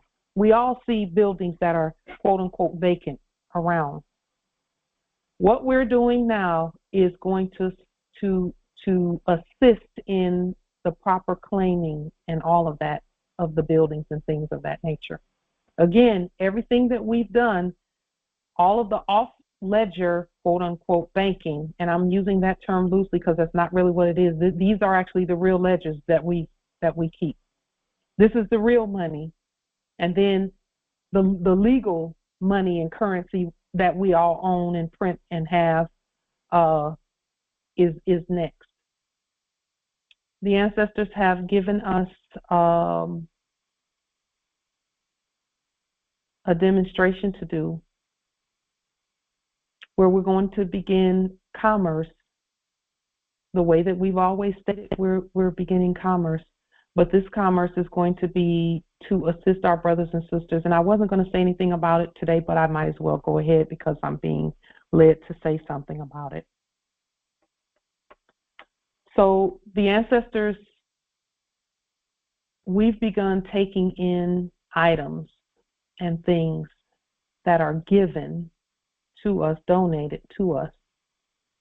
And here's the way the items are going to be moved. We're going to display the items. However the ancestors say do that is how we're going to do it. We already know that this involves buildings and structures and things. We know that already. The ancestors are saying to begin taking in donated items so that when our brothers and sisters come out of the camps, that they can come and get whatever they will, in terms of, because I was going to say whatever they need. Okay, we can use that term, but they're not on their knees. It's whatever they choose. We've already begun taking in items, and we're getting pricing guns and things of that nature, because here's how it's going to work. The items, our brothers and sisters that are coming out already have a trust set up. We set it up. We all did. They can pull $500 or $1,000 from their trust, or whatever is their necessity at the time, for clothing, for shoes, for food, for hygiene items, for things of that nature. They can come to the place that we're going to point them to, and this place is in the process of manifesting now. And they can come there and take from their trust. They can just pick whatever it is that they want. That's not want, whatever it is that they will. A lot of it is going to be new. Some of it will be repurposed. Some of it will be, things that are donated from others and cleaned and done well with. They don't need a dime. They don't even need ID. We will give them ID. All they have to have is some paperwork of where they came from. If they were incarcerated, just bring that, and we'll use that to restate everything, to give them nationality documents as well as IDs and driver's license and things of that nature. And then they can have clothes and shoes and food items and things of that nature. All they have to do is show up and be themselves, period. And so the ancestors have led us to start taking in items slowly but surely, because the first things that we took in, it's a lot. I'm so grateful for my Empress and my consort who are assisting with going through things and getting things ready. Some beautiful things. And we will use more sovereign dolarium from their trust, and they can use it to buy whatever it is they need. We will issue it to them at the door. And then they can come in and just buy and pick and choose whatever it is. And then they give it back to us as an exchange from their trust. And they can have whatever it is. And I will say this, some really nice things have been donated so far. We've kept it off the record up to now, but the reason that we're stating it now is because everyone can do this at their territories. And so for those who can do it at your territories, if you have space at your domicile to bring things in, or if you have things that you want to donate, you can donate them to and have whoever comes by, you can issue them some dolarium and tell them to buy these things from you. with the dolarium, and they fill out a little slip that has the name, the name on the slip, and a couple of other items of information, maybe an address, maybe it might even be a social, or it's all going to be restated anyway. And our documents that anyone fills out are already restated. So they're already coming into their sovereign status. They're already coming into who they really are. Yes, indeed. Thank you, Justice Howard. Whatever they need, they can just come and get it, and you know, so they don't have to have to worry about whether they're going to have underwear and clothes and socks and shoes and toothbrushes and toothpaste and food and people who love them, without having to. And then at some point, and I already see it happening, I already see it manifesting over time, we'll be hiring them to assist in bringing things in, getting things tagged and put out there, issuing the banking, the domicile, because that's banking right there, actually. When we issue them more sovereign dolarium, or we can issue gold and silver coins, and then have them to, if they want to use the gold and silver coins here, they can, or they can use it somewhere else. They can, you know, or if they want to use more sovereign dolarium here, or they can use it somewhere else. We just know that where there's a will, there's a way, and the ancestors have already provided everything that we need in order to get more sovereign dolarium moving around on this land. It just has to happen with us. It has to start with us. So that's a public endeavor. It's a public endeavor. And publicly, they have a public trust. We all created it. So we've already, this is not something that we're talking about in the future. It's actually already started. It's already started, and we're looking forward. Some of the items that we've taken in already have price tags on them from wherever they came from. All we're doing is taking that price tag off and putting our price tag on there, because we don't accept fiat. So, you know, we just take that one off and put ours on there, and ours is going to be whatever we state that it is, because they'll have enough for it anyway. And it's some really nice stuff that's coming in, really nice stuff, some stuff I've never seen before that's coming in. So this is not something that any of us can't do at our territory, you know, already. Even if you will just have 5 shirts and 5 pairs of pants that you can give or exchange, rather. Make sure that you include more sovereign dolarium in the exchange. Don't just give it away.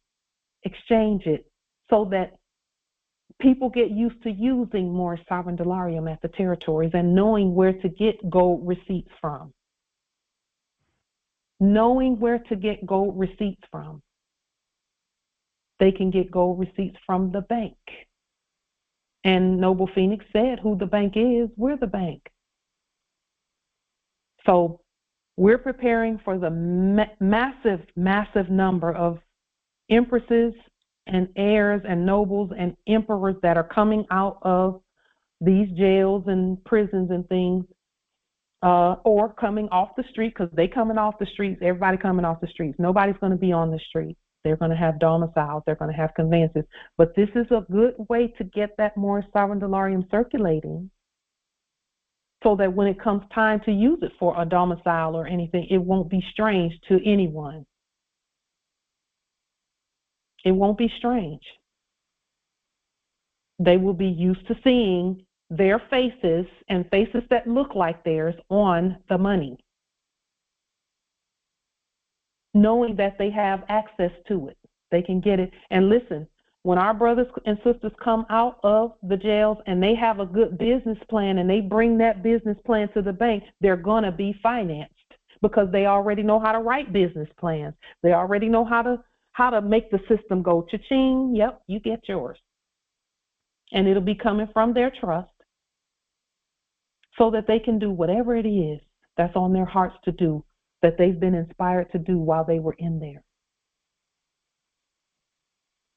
This way, no one is left out.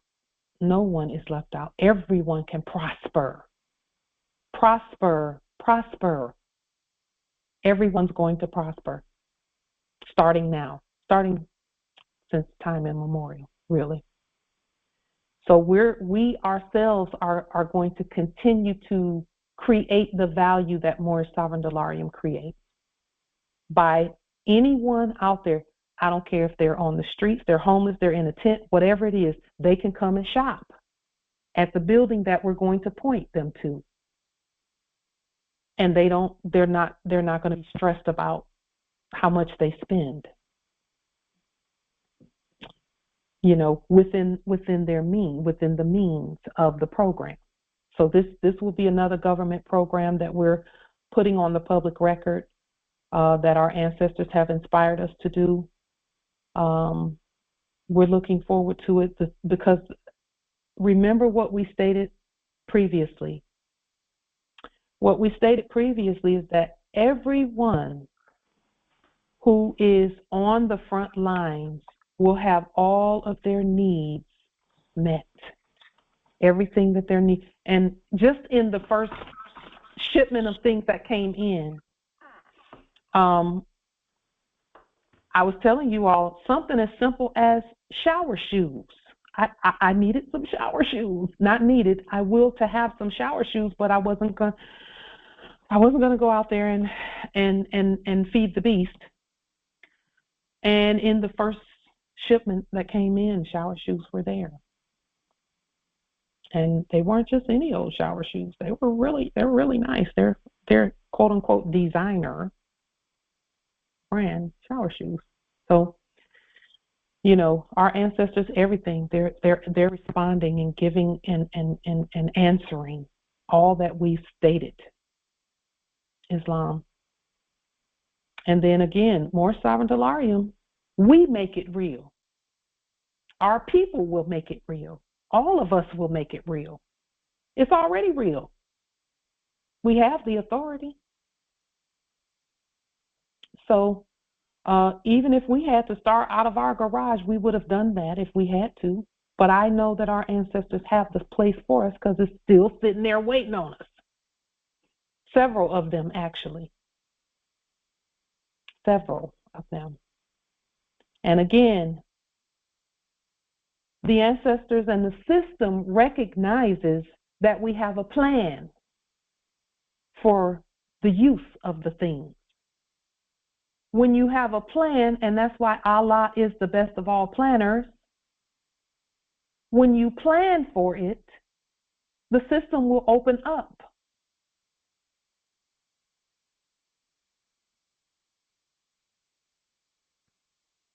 So that is our statement, and that is our suggestion, is get your business plans ready. Get whatever you're going to use your domicile for. Get ready, get ready, get ready.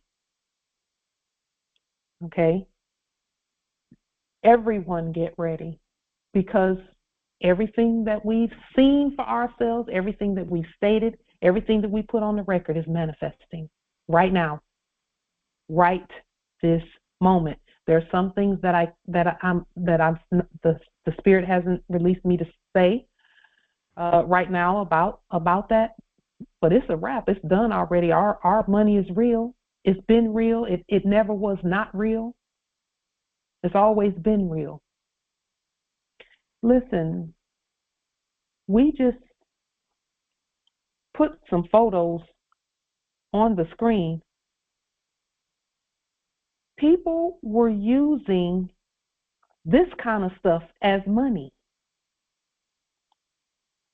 Who in the world can tell us that Moorish Sovereign Delarium cannot be used as money, vouchers, whatever we want to use it for?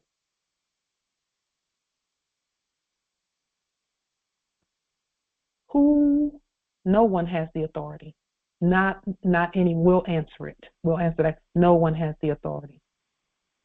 Look at all of this strange commercial paper.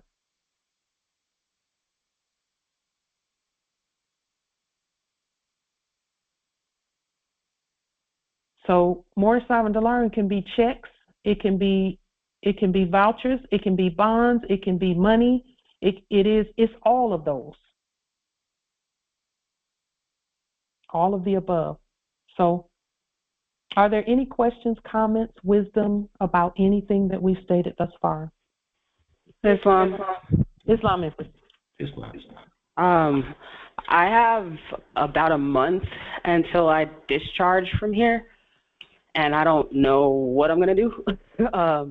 I did get a laptop this week, and to try to speed up what I can do in between neurology treatments.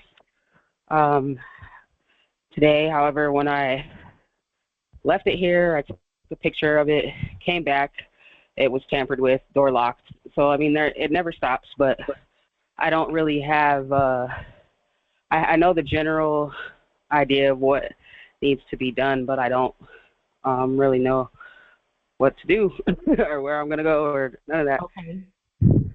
So whenever there is a situation like that, here's our suggestion. Take it one day at a time and continue to study and demonstrate. Take it one day at a time. One day at a time. Next month is not here yet. We've had to do that many times. We've had to do that many times. Take it one day at a time and demonstrate. Demonstrate and prepare. I also stopped reporting to probation today and calling their UA line. I wrote her an email a while ago, like last week or something, that, you know, I've already stated who I am. I'm not going to continue to make these appearances, but I know that it was probably unconventional or whatever. I'm just tired of it, especially because of how it all went down and, you know, I lost everything. But yeah, I don't know. So you can't not know. You must know. You're going to have to know.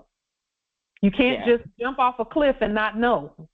No. So I know what they're demanding of me. No, it's not even what they're demanding of you. It's not that. It's not what they're demanding of you. It's not what they're demanding of you. You have a computer. So sit down and do some demonstrations. Sit down and type out some affidavits. Take it one demonstration at a time, one day at a time. One demonstration at a time, one day at a time. They can't put you anywhere if you don't agree to go anywhere. So this is our suggestion. One day at a time, one moment at a time. If you have, and see, you've demonstrated some fortitude. You've demonstrated that you're just putting your foot down. Well, you can't just put your foot down just because you don't feel like doing something, like honoring your system. You must honor your system so that your system honors you. Honoring your system is not just an email. What happened to an affidavit? Because see, Empress Sarai, you've been listening to these congresses for a while. Why was that not done by affidavit? And I'm just asking. You don't have to answer it, because in reality, there's no excuse. No excuse. No excuse. You must demonstrate your status, or you will continue to reap the benefits or the lack of benefits of doing things the way you've been doing them. The way you've been doing them hasn't been working for you, obviously. So you must demonstrate your status properly so that the system recognizes what you're saying. What, in terms of time, are you on like a 8-hour workday or something of that nature? Is there that? I do neurology every day, and I barely have the energy to participate in the groups or whatever, but I do what I can. I just took a nap. They did give me Sundays and Thursdays off, so I just try to power through the days and then use the late nights when I can. Is that an 8-hour thing? Is that an 8-hour neurology, or is it? No, it's about an hour. 1 hour a day? Yeah, but I'm asleep usually. Okay, so when you're awake is going to be the time that you write your affidavits and state who you are properly, and not just send an email saying you're not going to probation, because that's a good way to that's a good way to get a door kicked in on you. Yeah. I'm just saying. So your priorities are going to have to switch up a little bit so that you protect yourself. See, a lot of times people come to Moorish Science looking for somebody else to save them when they obviously can save themselves. That's not the case, though. I just literally.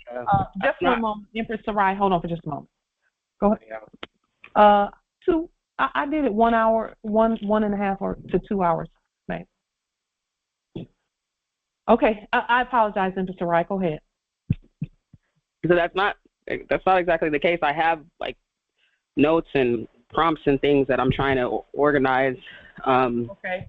It's just a moment. Just a moment. This is just one note. Just one is write an affidavit. Write one affidavit. So if you have to write that, if you have to say write one affidavit and put an example of what that affidavit looks like on your computer, and do one affidavit per day every day with the 23 hours that you have left every day, that's going to have to be your priority. I mean, I wish I could say that we could send a nursemaid to help you. I wish I could say that, but you actually have to do it yourself. One page affidavit every day. It is. I'm just a little confused about what, I came across some notes again from another Congress. I had an idea about what should be included in the affidavit. I just don't know exactly how to, make it. So you're going to have to sit down and think it through. You're going to have to sit down and neurologically think it through on how to do it. And here's the thing. This is our suggestion. Just start writing according to what comes from your heart, because in reality, there's nothing wrong with your heart. You write from your heart anyway, and your neurology will follow. That's our suggestion. We know you can do it. We know that. We've seen your writing. We know you can do it. If you can write the way you write on social media, you can write an affidavit very quickly. We've seen it several times, not just once, but repeatedly we've seen your writing. So we know you can do an you could do an affidavit within 30 minutes. Truth be told. Based on your writing and the way you were neurologically breaking down what you were saying, and you wrote, your comment was an affidavit. If you copied and pasted your comment, that was an affidavit right there, and put it on Morris government letterhead. Very well written. So I still don't see the problem. I don't see the problem when you start speaking in Sarai, and many more is like you, because you're not the only one. There are many more. When y'all start talking, I'm like, what? I still don't see the problem. Still don't see it. Based on what they're saying, I still don't see the problem. When you gonna sit down and write like you do on social media? That's our question.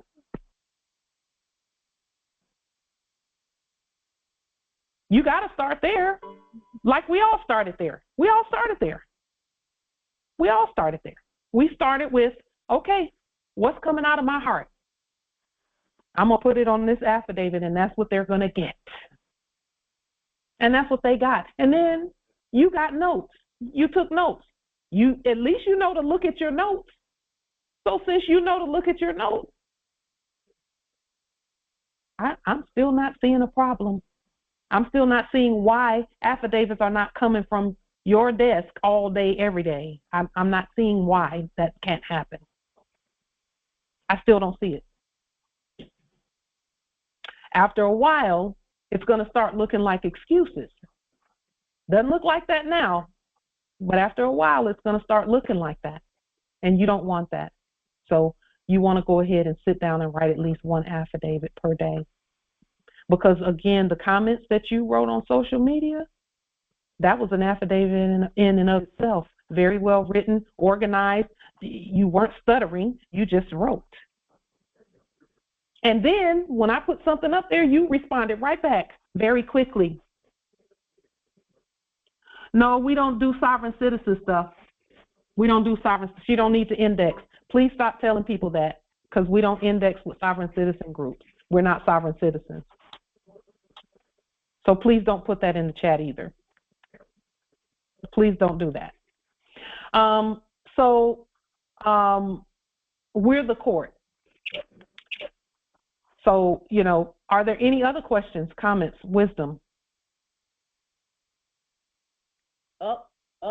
Islam. Islam, Empress. No, I'm not. A couple of things. I wanted to ask with regards to the business plan. Mm-hmm. And my question was, where is it presented? And then you stated that to the bank, with a bank. And I'm hearing in my head, this is like the restated Small Business Administration. That's what I'm hearing. So the question is that where that's coming in tandem with the bank? So, yes, the answer is yes.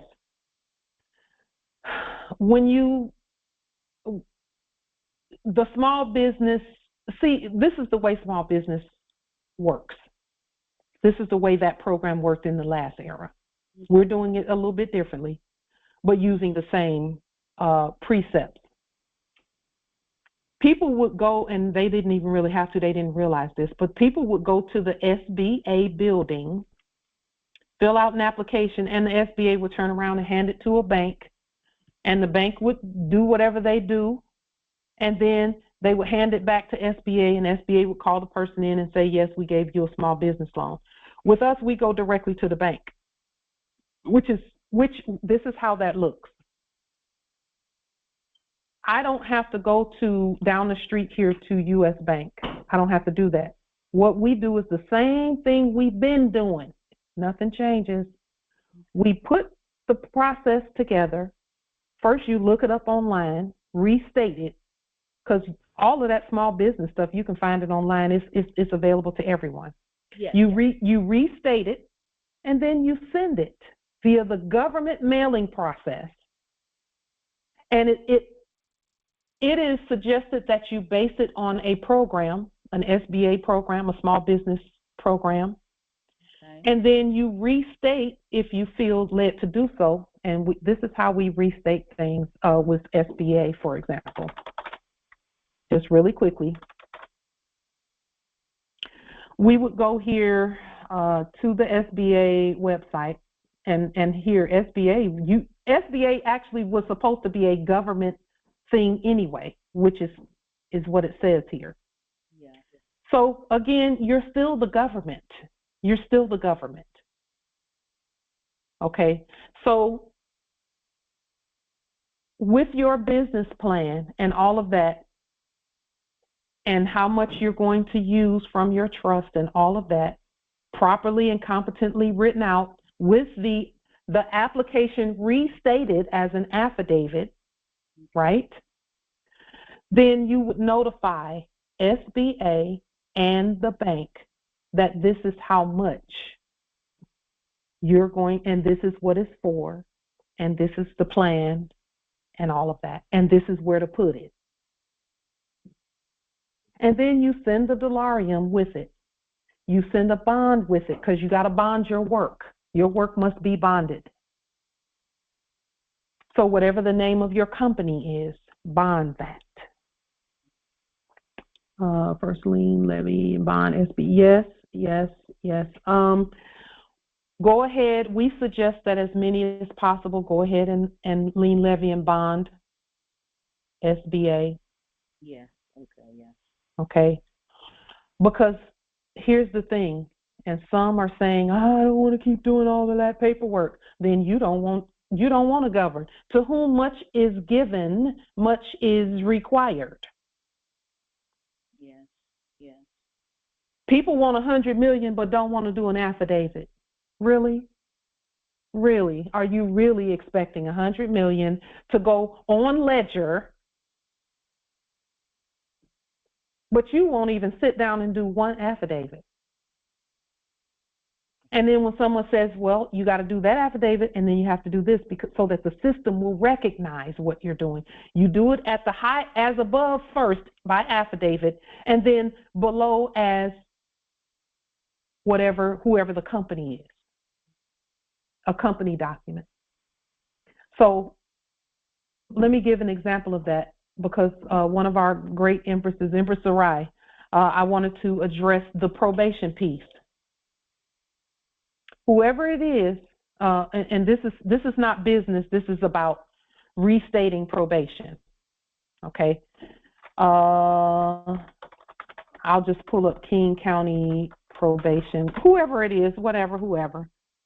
Probation services. That's what they're calling it. It's not probation, it's probation services. Okay, so that means it's not real. But you can't just say that's not real and not affidavit the thing out. And then you are King County or whatever other county, Empress Sarai, whoever it is that's saying probation, whatever, you are the chief of that. Okay? Can you hear me, Empress Sarai? As long I'm trying to add right now. Okay.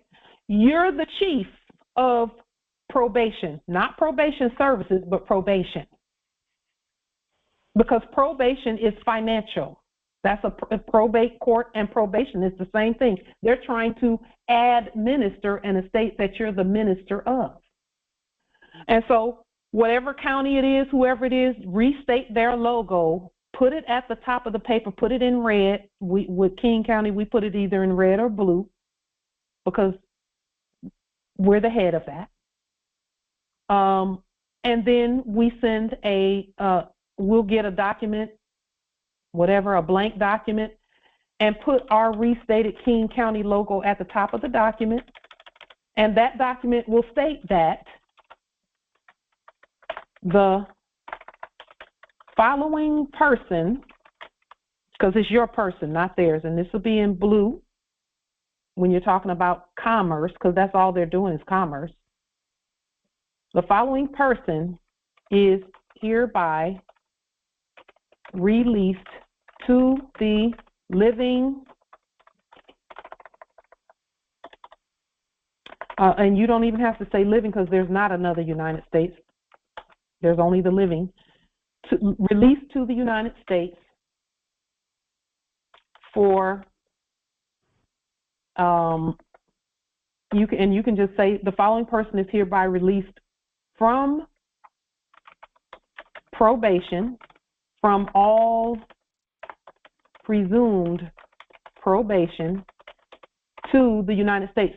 See, the issue with sending an email saying that you're not coming and you're not doing this and you're not doing that is that you can't just say you're not doing it without putting something lawful and legal in its place. I get it. Yeah. You see what I'm saying? Empress Sarai, listen, we love you. We know you can do this. Okay? Just hear my heart when I say that as I continue. Released from all presumed probation to the United States. Okay? And then you can say the United States Supreme Court. You can quote some stare decisis if you want, but you can state and let's just do this here on this. Let's do this here on this call so that we support what we're stating to her. All in favor of Empress Sarai and her freedom and proclaiming and claiming her person for our own person. We claim her person, her living person. Hereby, this Congress does hereby claim her person. And all in favor, please state Islam. Islam. Islam. Islam and justice territory, I affirm. Justice and base, I affirm.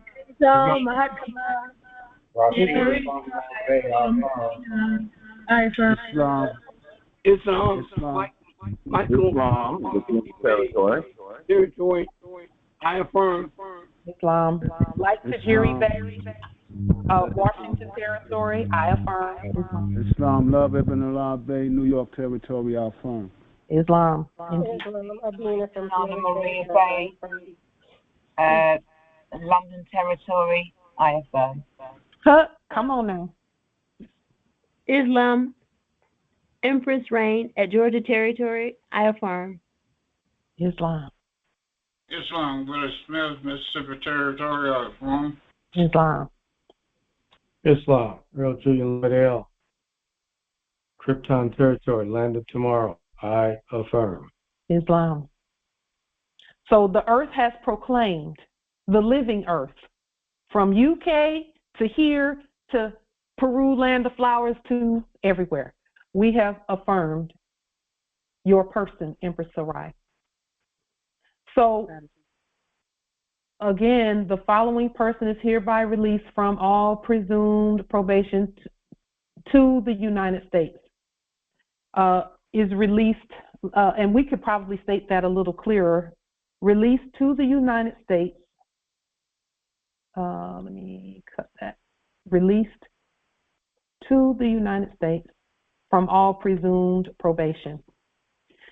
And again, Empress Sarai, this is first by affidavit, and then you do it by whoever it is that's attempting to, you just restate their logo, because the black logos are all bankrupt, just so that you all are aware. They're all bankrupt. So we must restate those logos and use them properly in a proper system that is solvent. Okay? So, Empress Sarai, Congress has spoken, the people have spoken in your favor, and now you speak in your own favor again, but this time so that the system, anything that has to do with you, Empress Sarai, you state it and know that Congress affirms everything that you're stating. Okay? So, with that being stated, Empress Sarai, are you okay with that? Yes. Islam. Thank you. We support you. Okay. We support each other at all times, without compromise. But we must stand. Okay. And speak for ourselves first, so that the people's voice joins with ours. Islam. Islam, Empress Sasha. Oh, I wanted to add a couple. I had another question, and I wanted to add a couple things. Islam. So earlier, when you made the demonstration of handing the silver coin from one hand to the other. Mm-hmm. What came into my mind was manumission. Yes. Because manumission is to hand from, the responsibility in one hand to the next. That's literally what that means. And wow. I just saw du jour through real manumission within our jurisdiction, within the living. And so that I wanted to add that piece. Wow. The other piece, when you talk about, it's from the scripture, the ancient scripture, what was it? Do not despise small things. Small beginnings. Now, the seed. Yes. Come on now. Empress Shasha, I just cannot wait to just hug your neck. I can't wait. Me too. Honestly, I'll be so wonderful. But yes, Empress Nana.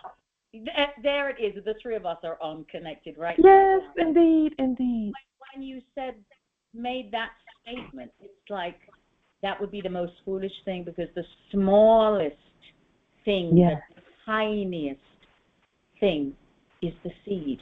Is there not a quote, and I'm about the mustard seed? Yes. That's a tiny seed. Is that something about faith? I mean, I don't know. If you have the faith as a grain of a mustard seed, you can ask whatever you will, and it is yours. And it is yours. There. So not what you want, but what you will. Will means getting up and writing it, and getting up and stating it, and that's the difference between willing and wanting. Wanting is you're sitting down on your butt doing nothing, wanting something to happen. Will is you get up and make it happen. It's the action. It's the motor that goes, and that's what the will is. It's the wheel. Yes. ISIS, shut up. Take the wheel. Yes. Not that, the other era. But anyway, so those were the comments I wanted to make. One more thing, if I may. As we talk about the transaction, the property transaction with the United States, and it's so, when you did that demonstration for Empress Soraya about releasing her to the United, I mean, it was, again, another clear basket. The United States is that basket. But so with the travel, for instance, in working on, you had stated that wherever it is that, the location where you were going to be staying to do lien, levy, bond, commercial exchange on the public record for the property. So I'm picturing that now in the mix of because the purchase of the property, in effect, is really putting it in the hands of the United States. Yes. So once purchased, the living United States. Yes. And I'm going along with you because there is no other. So there is no other. Yeah. Superfluous at this point. Yes. Indeed. So once that transaction has taken place, should there then be that next transaction, as you state with, selling the domicile, is it enough for the resource for the travel to do the commercial exchange and purchase it and put it into the hands of the United States? It's done now. Yeah. For that purpose. Yes. Yes. Okay. Wonderful. All right. Yep. Thank you. Islam. My questions are answered. I yield. Islam. I like the word that you used, Empress, to manumit. Yes. Here is the word in Latin, manumittere. Yes, manumittere. Thank you, Empress. I like this. It says to manumit is the same as to place beyond hand and power. Beautiful. Beautiful. Nothing is beyond our hand and power, but yes, beyond false hand and fake power.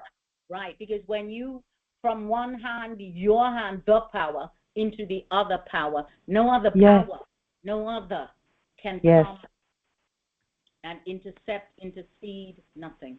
So yes, truth. We were going to take some time to continue with the document that we started. We'll just pick that up on Sunday. the document that we started the other day. The Supreme Authority Law and Proclamation. Very powerful. Islam. So for Empress Sarai, I pray that you take this statement that we affirmed for you for your freedom, use this in your demonstration to notify the subjects that you have got, people, and not people, but the nation is affirming your demonstration, that one. And then second, the 21st is a Thursday. Are we meeting on that Thursday concerning our celebration? Because we've affirmed that to be our celebration day. Are we meeting on that day? We could put a vote on it. Absolutely. Okay. I affirm. Yeah. I affirm the meeting.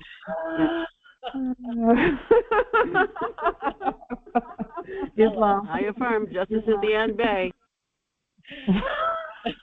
Nana Maria Bay. This is our government work. I affirm twice. I affirm. I come to Walmington Bay, Mississippi Territory. Love Ibn Allah Bay, I affirm. At New York Territory. Islam. Islam. Ezekiel Bay, Illinois Territory, I affirm. Islam.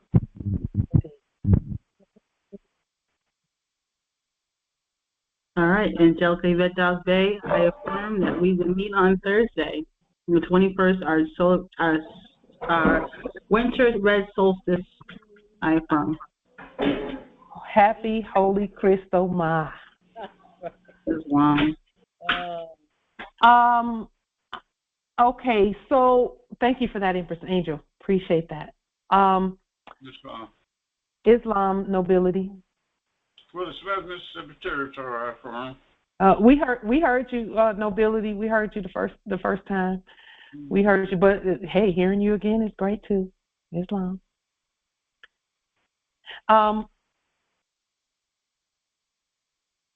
Yeah, so we will continue with that document. As you all know, or maybe you may not know this, some may not. Most of you can feel it and sense it in your spirit that the ancestors are I don't know if release is not a good word, not the word I want to use. I would say giving us access to the physical estate now. Just know that if you've been lacking something or feeling like you're lacking something, we're not lacking anything. We have everything that we will to have, and that it's going to continue to manifest as we move forward. We know that this is the point. We know that already. And so if there's anyone at the territories who's going to begin taking in things so that you can price them and get them to our brothers and create the grants to our brothers and sisters who are in the who are coming from the places, the jails and the POW camps and homelessness and all of that. If you're going to be doing that demonstration, at some point we're going to have a separate meeting, maybe on a Friday or a Saturday or some other day, to discuss that process. It won't be now. It'll probably be in January or February timeframe, in preparation for more sovereign delarium to just, because that's what they have. They have a trust. Their trust has money in it. They need to access their trust.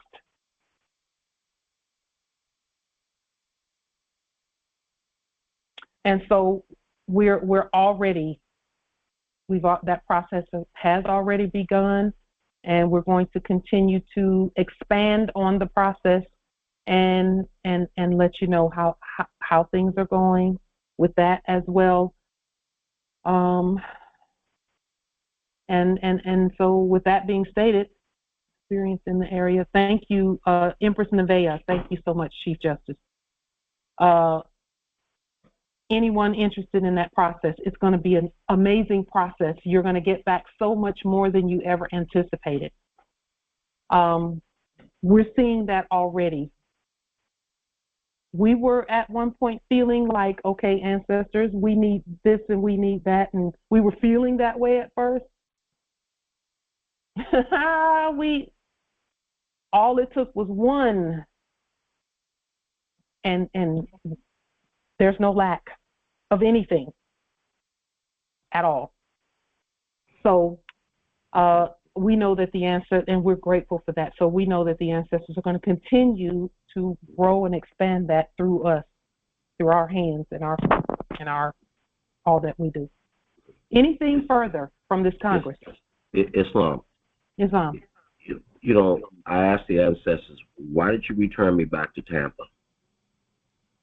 And the answer was given. And you helped to affirm through Chief Justice Sasha and his sister, Chief Justice Nana.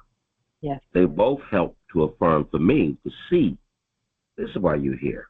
I've spotted 3 vacant large buildings in the same vicinity. I said, Sasha, let's lean and levy and bond them up. So thank you. Yes. To help Islam. Islam, thank you, Noble Howard. I was wondering why the ancestors had me pick the building that they had us pick down the way there. That was just one of several buildings that we have placed our claim and our proper notification. But I was wondering why that one, and now I know why. I knew there was going to be a storage capacity situation, but now I know why. Yeah. In the Florida Territory, in this ministry for our brothers and sisters, Islam. So Chief Justice Nevaeh and those at Florida Territory, get ready. Get your documentation ready, because everyone who's going to be working in these areas must be properly stated. You all know this already. This is all not new to you. You know it. And then also your delegations for your authority. That's what the 40-something documents was about. It's delegation of authority at the highest level. Those red documents are documents that that the Vatican, the Crown, and the third entity, and I won't say a military entity, but you could call it that. Those red documents speak to those levels,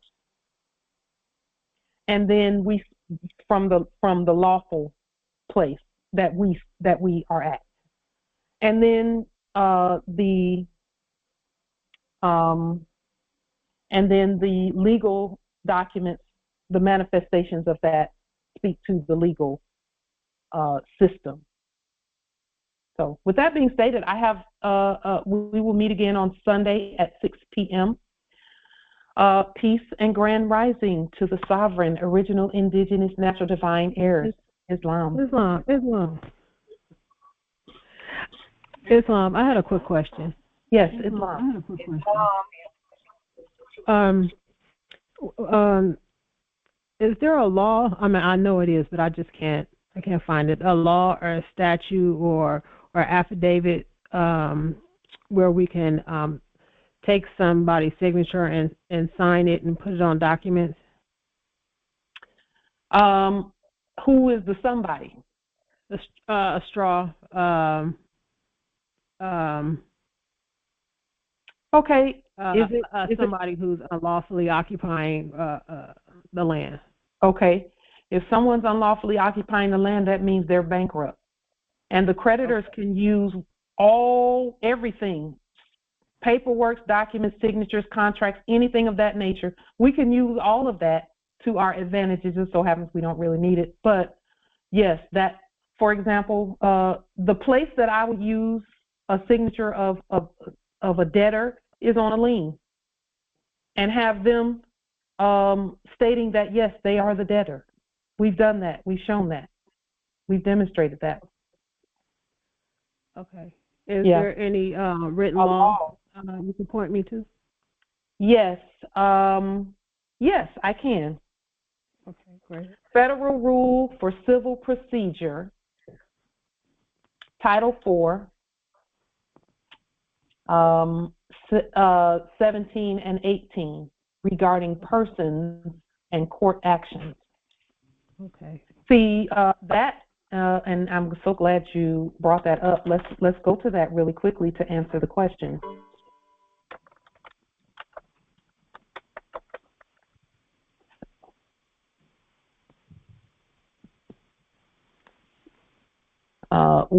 The title of Title 4 is parties, okay?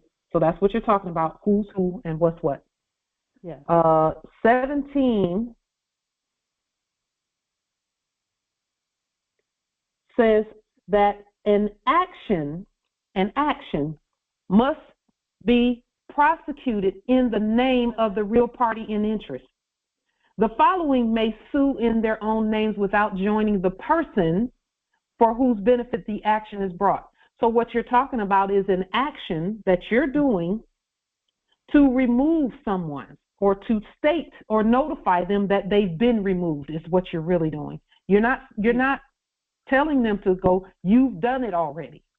Yeah. And the only ones who have the authority to do that is an executor, an administrator, a guardian, a bailey, a trustee of an express trust, not just any trust, an express trust, which is the kind that we issue from ourselves, all of us. Islam? Ameen. Oh, Islam.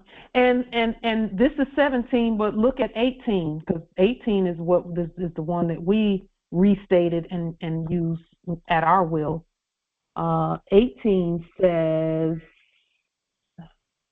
Title 4, just a moment, let me go back. 18, this one is important. It says a party asserting a claim, counterclaim, cross-claim, third party, whatever, as independent or alternative claims, as many claims as it has against an opposing party. Let's get to the part where we want to go to. Just a moment.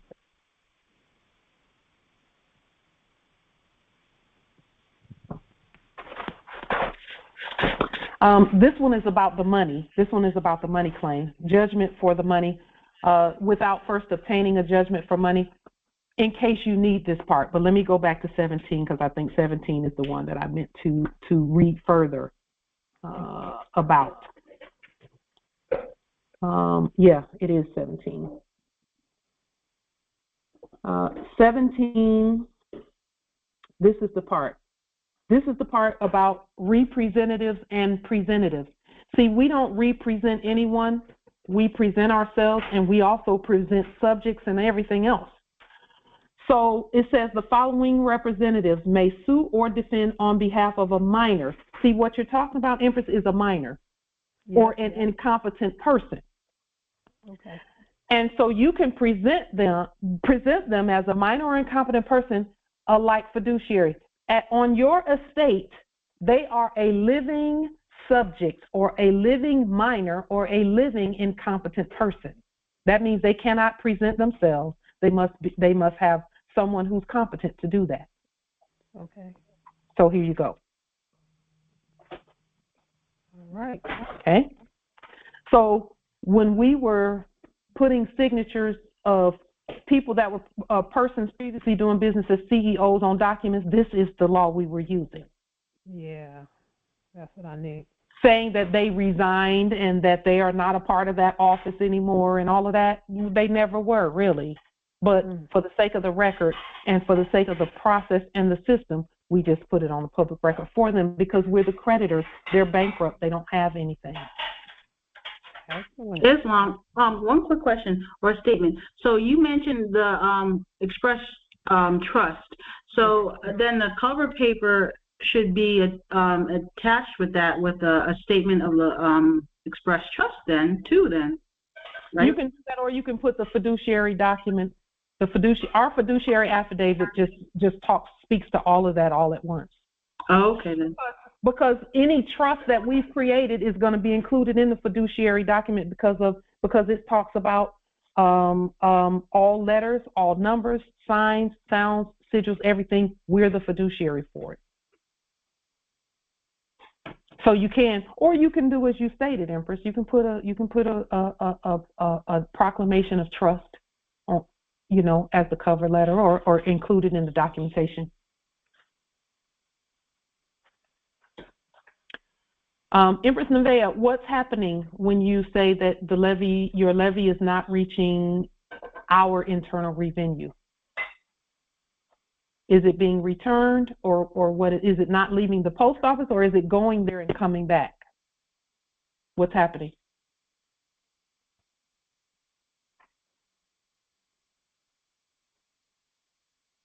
Because the answer to that of actually what's happening will tell us what the issue is.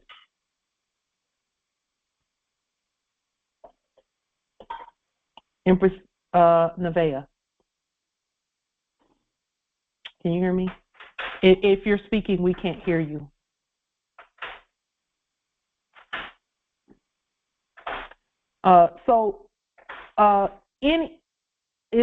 I don't know, and Empress Nevaeh, I don't know why the sound is not working either. It should be. I'll say this too, Morris. This that's on the screen in its restated format is good for putting anything that was presented from the last era in this proper place. Anyone, anything, any person, because trusts are persons, corporations are persons, minors are persons, all of that. And in any of that you want to put in its proper place, a statement, and fiduciary it, and then minister whatever it is, that's it right there. Okay? And notice here, Morris, it says public officers. So this has to do with the public. And here's the thing, all corporations, all companies, if people can just walk in the front door, it's public. And people should be able to walk in the front door of any public building, per se. Okay? Islam. Nevaeh, as you referred to her, calling Norway, she just texted me as a voice for what she was asking. Mm-hmm. And that issue with, and I know that has kind of been addressed to some others in the past, mm-hmm. but her situation is that she's getting improper stamped on there.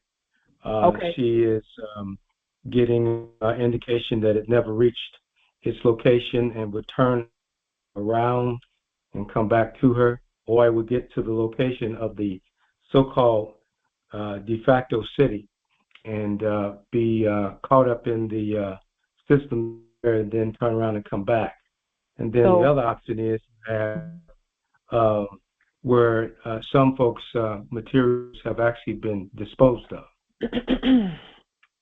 So there's several reasons for that happening, Empress Nevaeh, and again, they all have to do with you because you are the God of those things.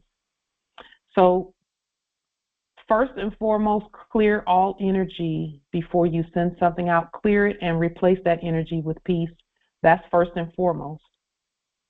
Next, ensure that zip codes and things are where they should be and not where they shouldn't be.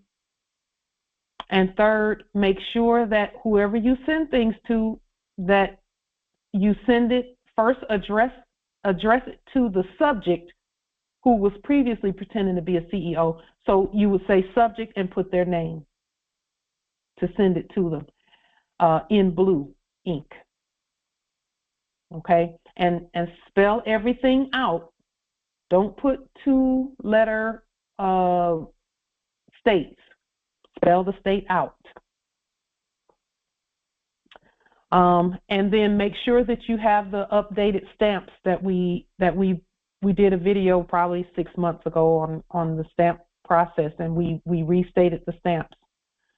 Make sure your stamps look like ours, and we'll go ahead and show you what that looks like really quickly, what the stamps look like.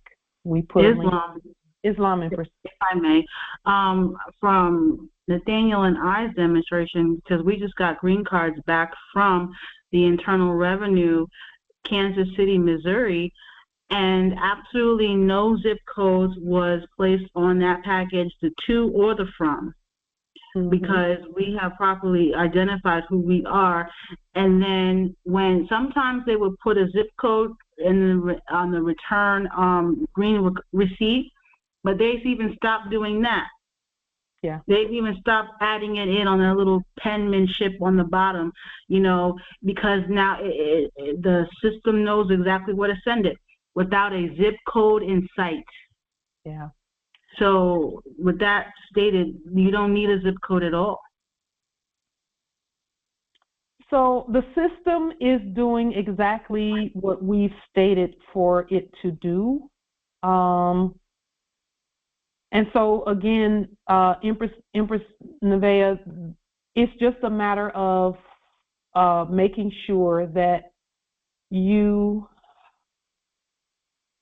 have done the things that we just stated. We just stated a few things.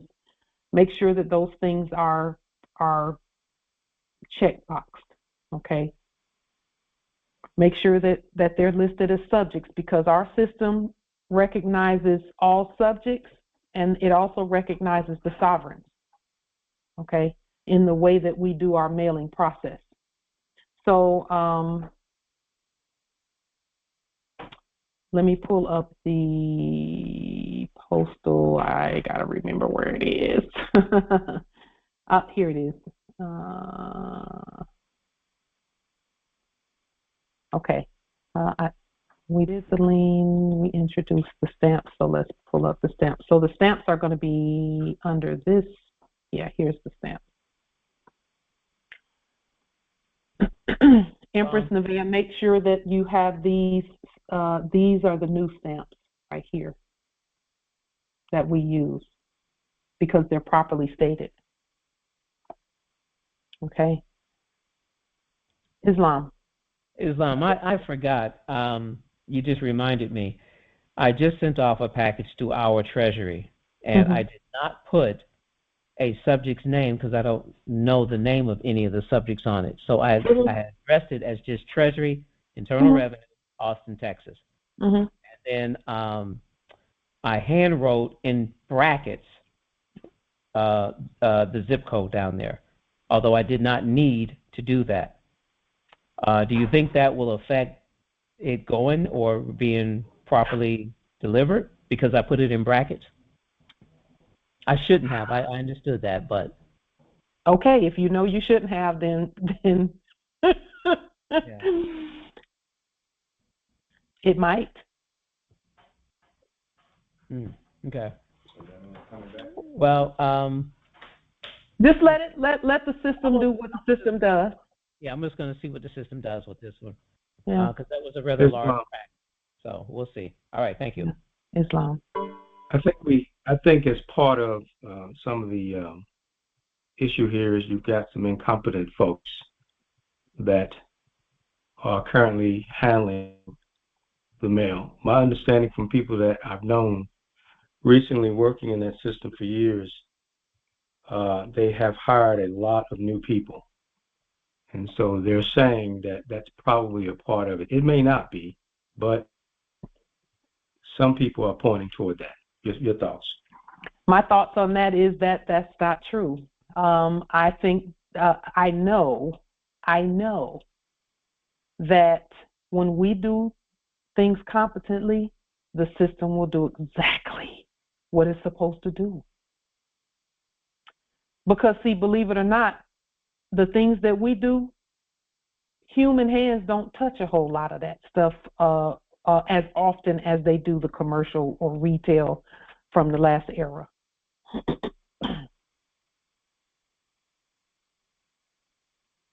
And when people see things come through for us, there's more than just them that's working on it. We have to know that it's not, this is beyond humans. We must know that everything we do is beyond humans.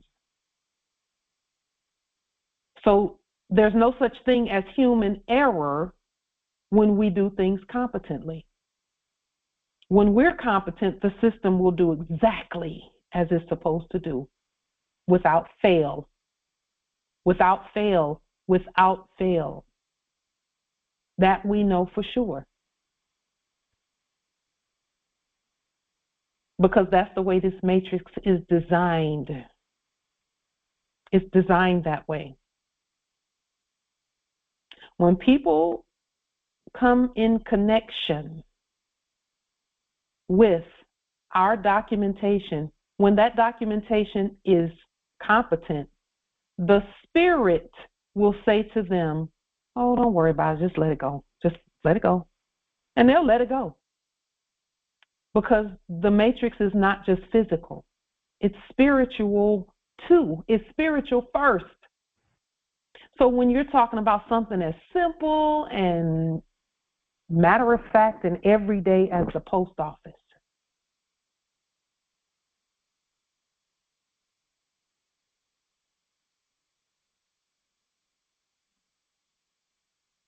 it's spiritual first. The post office is spiritual first. It would be easy for us to point to our system and say that our system is not competent. Well, that will keep us from having to do any work, because we'll be like, oh, no matter what we do, it's incompetent. Our ancestors didn't put it together like that. Nope. Everyone, the whole system has been waiting for us to get competent, to not get competent, but to demonstrate competence. Period. Period.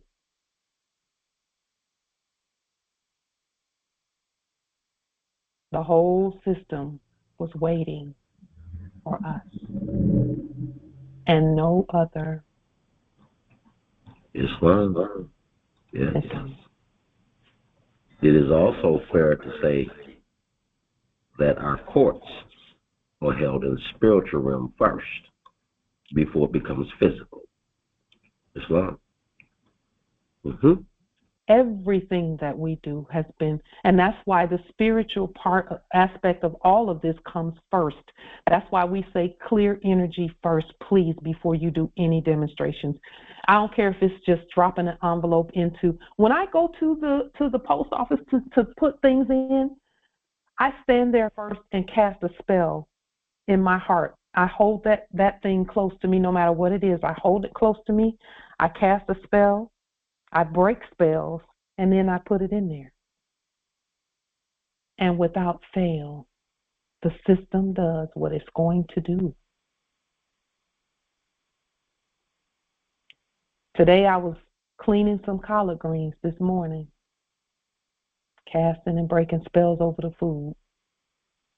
That's what my consort wanted. Okay. But when this gets in his body, it's going to heal. It's going to heal. It's going to renew. It's going to, the minute it gets in touch with his cells, it's going to cause his cells to get younger. Those are the types of spells that we cast over our food as we're preparing it. That's why they used to always have the witch over the cauldron saying things and stirring this big old thing, and they all, that's a hypothecation of what we normally do. We do nothing without acknowledging the spirit first. That's why everything works like it does.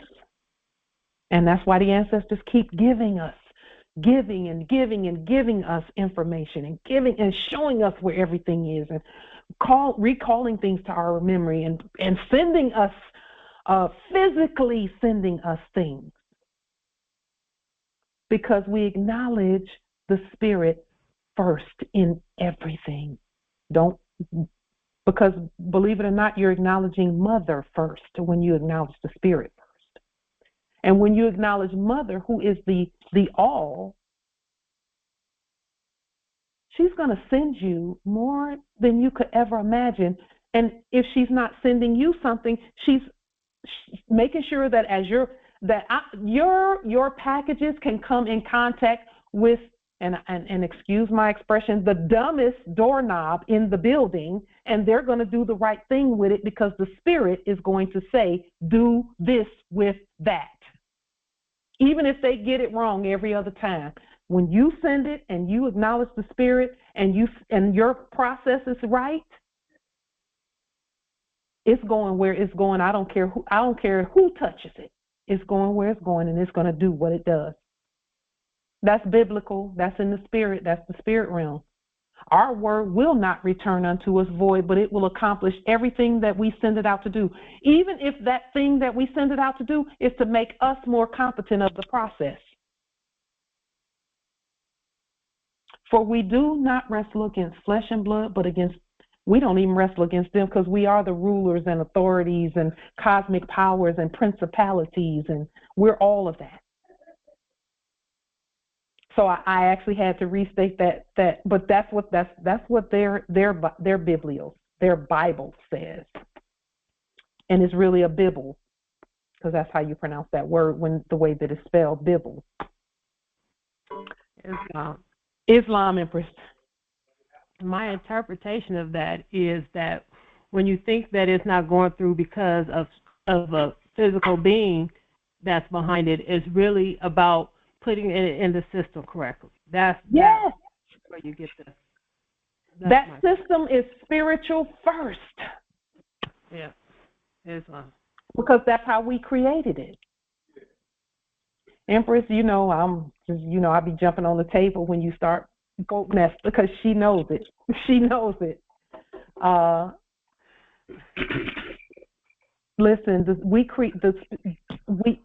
our system starts with the spirit realm. That's how come ego and even anger and depression and self-deprecation, and I'm going to say self-deprecation because sometimes people do deprecate and defecate on themselves and curse themselves, and we state not to do that because that will hinder it's the false humility is what it is. Actually, that's really what that is. It's false humility. Our system does not acknowledge and recognize false humility. It doesn't recognize people playing stupid. It doesn't recognize that. It doesn't recognize people angry. We can be angry, but we cannot sin with that anger. And sin being go back to dead status. Or lash out at our brothers and sisters. We can't do that. The system will not acknowledge.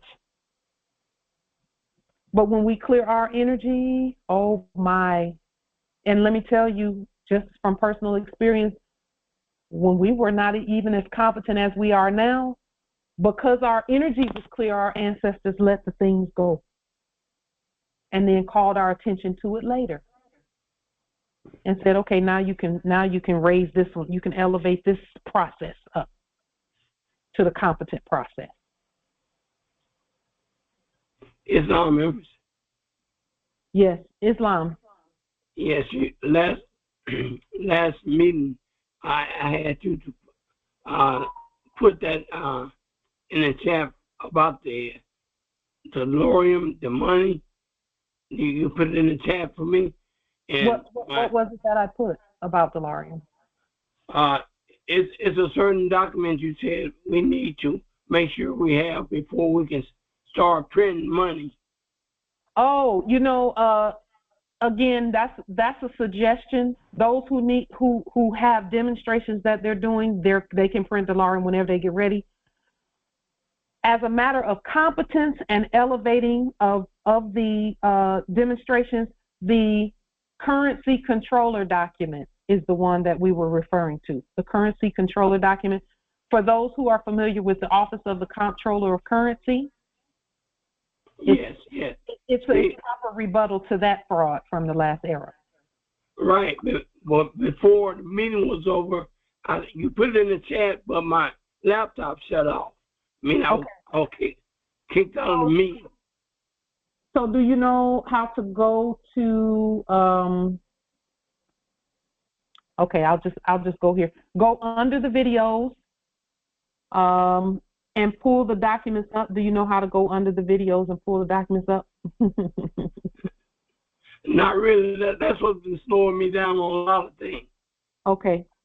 We'll pull the document up. It's under here. It's here with the under the videos. Let's see.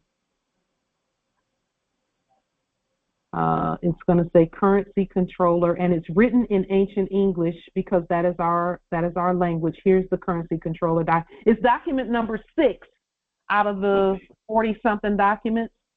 Okay. I'll go ahead and put the link to that specific document in the chat for you. There you go, Nobility.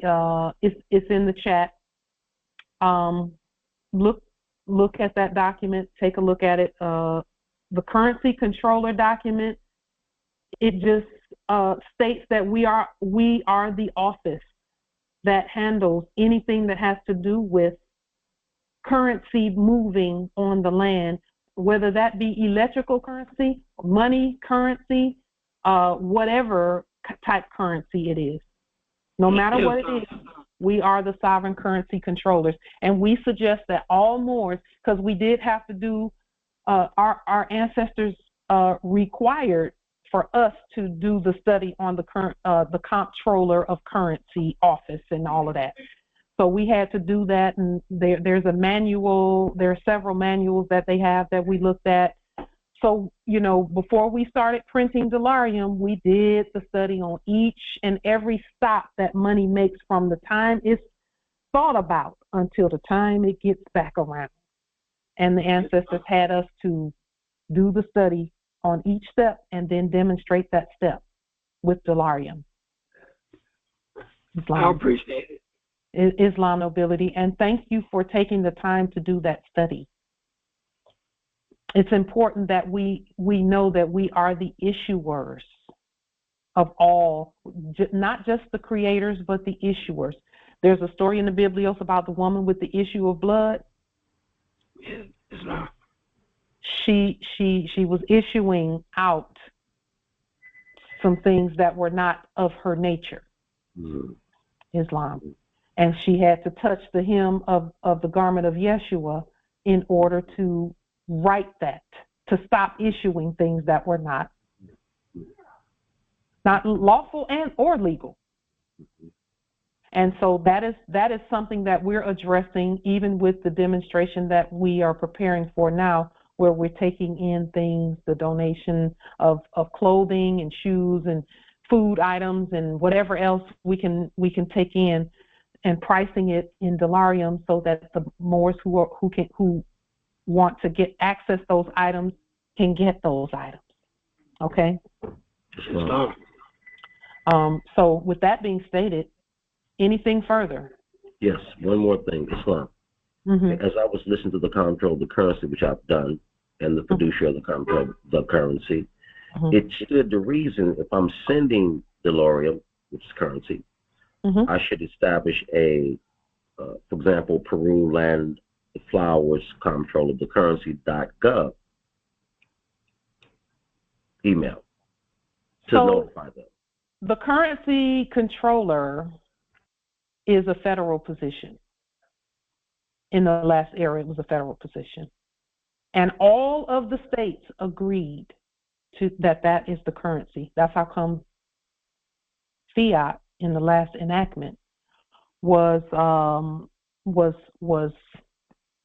accepted no matter where people went in their enactment, because all of the states agreed that was the comptroller's office, the federal one, and that because money can only be issued, and this is something they don't tell people on the public record, but money can only be issued by a sovereign. It can't be issued by anyone else. But see, when Walmart and all of those others and the parks and recreation and all of them, when they were stopping fiat at the door and issuing a token or a coin, Dave and Buster's and all these other places where you go into the building and you put the fiat into a machine and it gives you coins to use in there, or chips, like a casino. The casino was pretending to be sovereign. That's why most of them were on tribal, quote unquote, tribal land. So they could issue their own chips instead of using fiat, like they were using it, previously. Isn't it? That's the same thing the public libraries are doing. They're issuing currency or allowing or telling people, oh, you have to put this money into the machine to get prints. Yes. Everybody goes to the public library. Yes. So I asked them, I said, why are we using these machines? It's not real currency. Yeah. They never can answer the question competently. So I left it alone for a minute. Mm-hmm. But we still leaned and levied things backside. Yeah. So I remember doing it, Justice Howard, going down there and getting prints. I think, but here, let me see, did they charge? Yeah, they did charge for that. They didn't charge for scanning. They charged for copies. So I would just take my stuff and email it to myself and then print it out when I got home. Yes, it's not. And now they've stopped the 8.5 by 14 in the public libraries. Not all, but many of them. Well, because they're going to be stopping all of their operations, period. So I brought this up to the so-called subject on the land who claims she's the manager of the public library. I asked her a simple question. This is a simple question. Don't get upset. Don't get emotional. This is a simple question. I asked her, I says, it's like oil and water. They don't mix. How do you have this machine in there into the people's public library? I emphasize that, the people's public library. Yeah. And she got upset. Didn't answer the question, though. She because she knows who you are. She knows that answer to that question is you. So you're asking her questions that you're the answer to. So now you have to do what we did here, where with the public transportation, we had to demonstrate. No, we're not the fiat ones. The fiat ones, that was the last era. That's not now. But we couldn't just say that. Yes. We had to demonstrate the process. Then what they did was, people here don't pay to get on the bus. The only people that pay are people who don't know they don't have to pay. They're the only ones who do that. I'm going to have to do that in Tampa. Anybody, they don't know. We just get it, because sometimes I take the bus. So we just get on the bus and sit down. Yes. Whereas, and when we say sit down, we don't mean sit down in our authority. We stand in our authority at all times. But there are people who see us sit down like that, and they still come on it. They right behind us. They see us walk right past the thing, and because they're trained, they put something, and most of them don't even put the amount in there. They put something that make noise in there to say that they paid, so they're being deceptive with the payment that they don't have to make. Yes. How are you tricking when you ain't supposed to pay? Right. I've had that discussion with many bus drivers. Many. We had to send documentation, though. No, we had to send documentation, and we sent Delarium to King County, which we're King County. We know that, but we sent Delarium because we were not going to keep paying when we are the public. We were not doing that, and a lot of people caught on, and then we printed up some cards that showed our flag, our banner, which is the one that's at the top of all of our documents.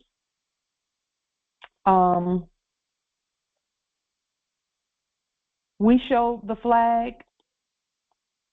We printed up some little cards, and the ancestors didn't let us get too far with that because they didn't want us to become preoccupied with it.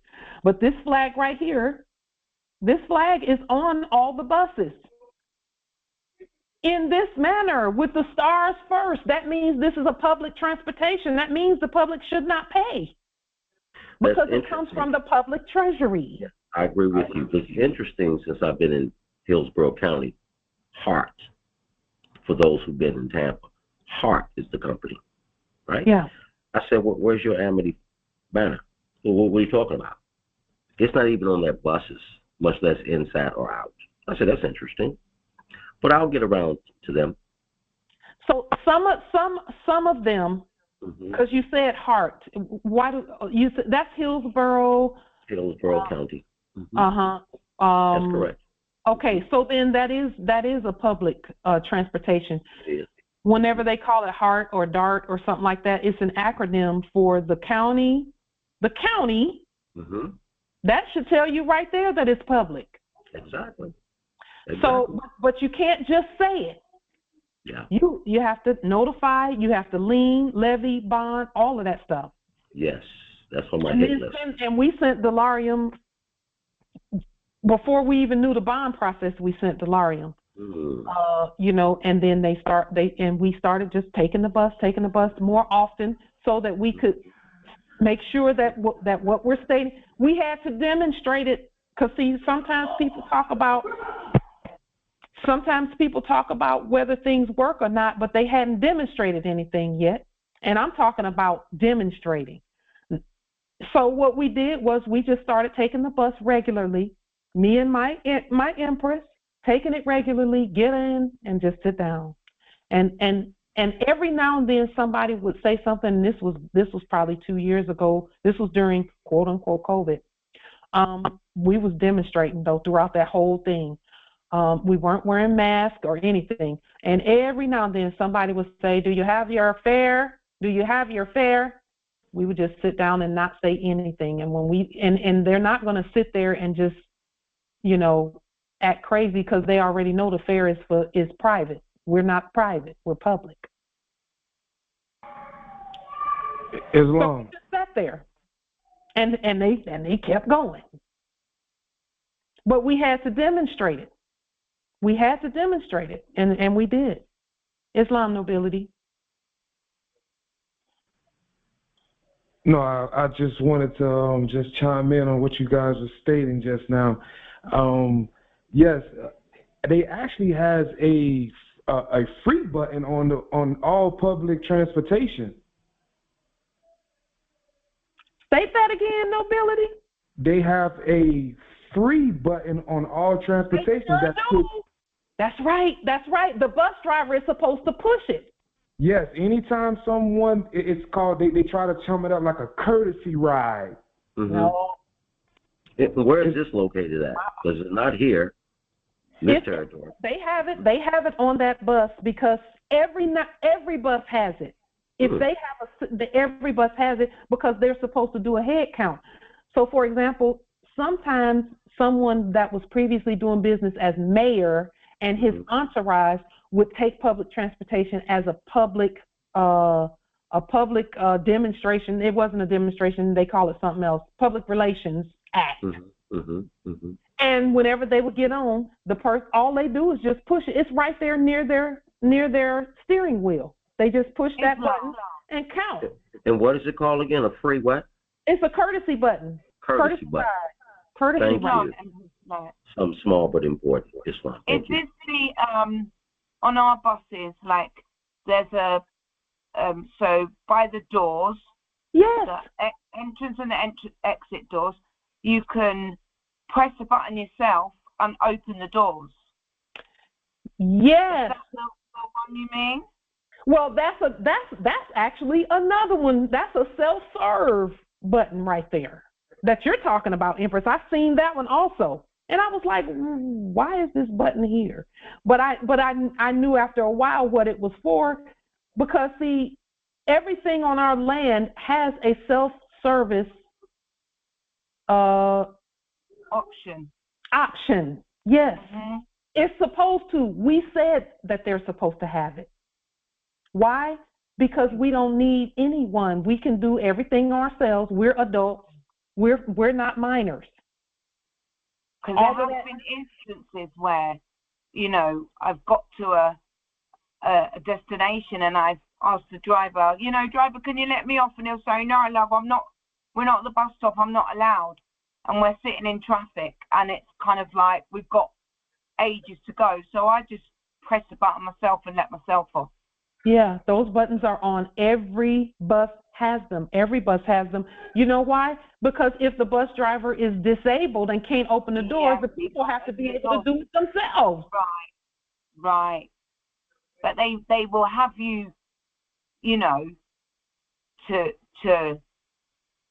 think that we are not allowed to press it. It's only the bus driver. But like you say, the bus driver is sitting in a cabin at the front of the bus. These buses are where, you know, in the area that the public are. There. And what if you have a medical emergency that you don't have time to tell him about? Right. Which you won't have, but I'm just saying, you know, for the sake of the button. Yeah.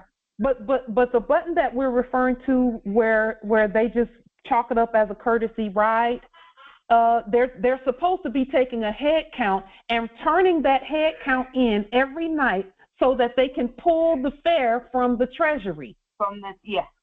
That's really what that's for. Yeah. We knew that. I actually had to educate some of the bus drivers here. I had to educate them. I had to tell them, come outside of this bus and look at this flag right here. This flag, you see, when the stars are over here on the right-hand side and the stars are first and leading the way, that means that this is public transportation, and the public is supposed to be allowed to come and go. And I'll tell you what, one of them quit over me telling them that because they were tired of seeing that brown one get on and not pay. One of them quit. Okay. She called a supervisor, but I had to demonstrate though. She called a supervisor. She went on stress leave. She was stressed the heck out, okay? She really was. She was really stressed out. And not long after that, I didn't see her anymore. I need to give that a go. I'm sorry. I need to give that a go. Yeah. Currently, I have free travel anyway. Yes. Now, Empress Nana, the free travel that you have, it comes under some code. Does. Yeah. So that code, if you look at that code really well, it's not even going to say, and I know it because I know how the codes work.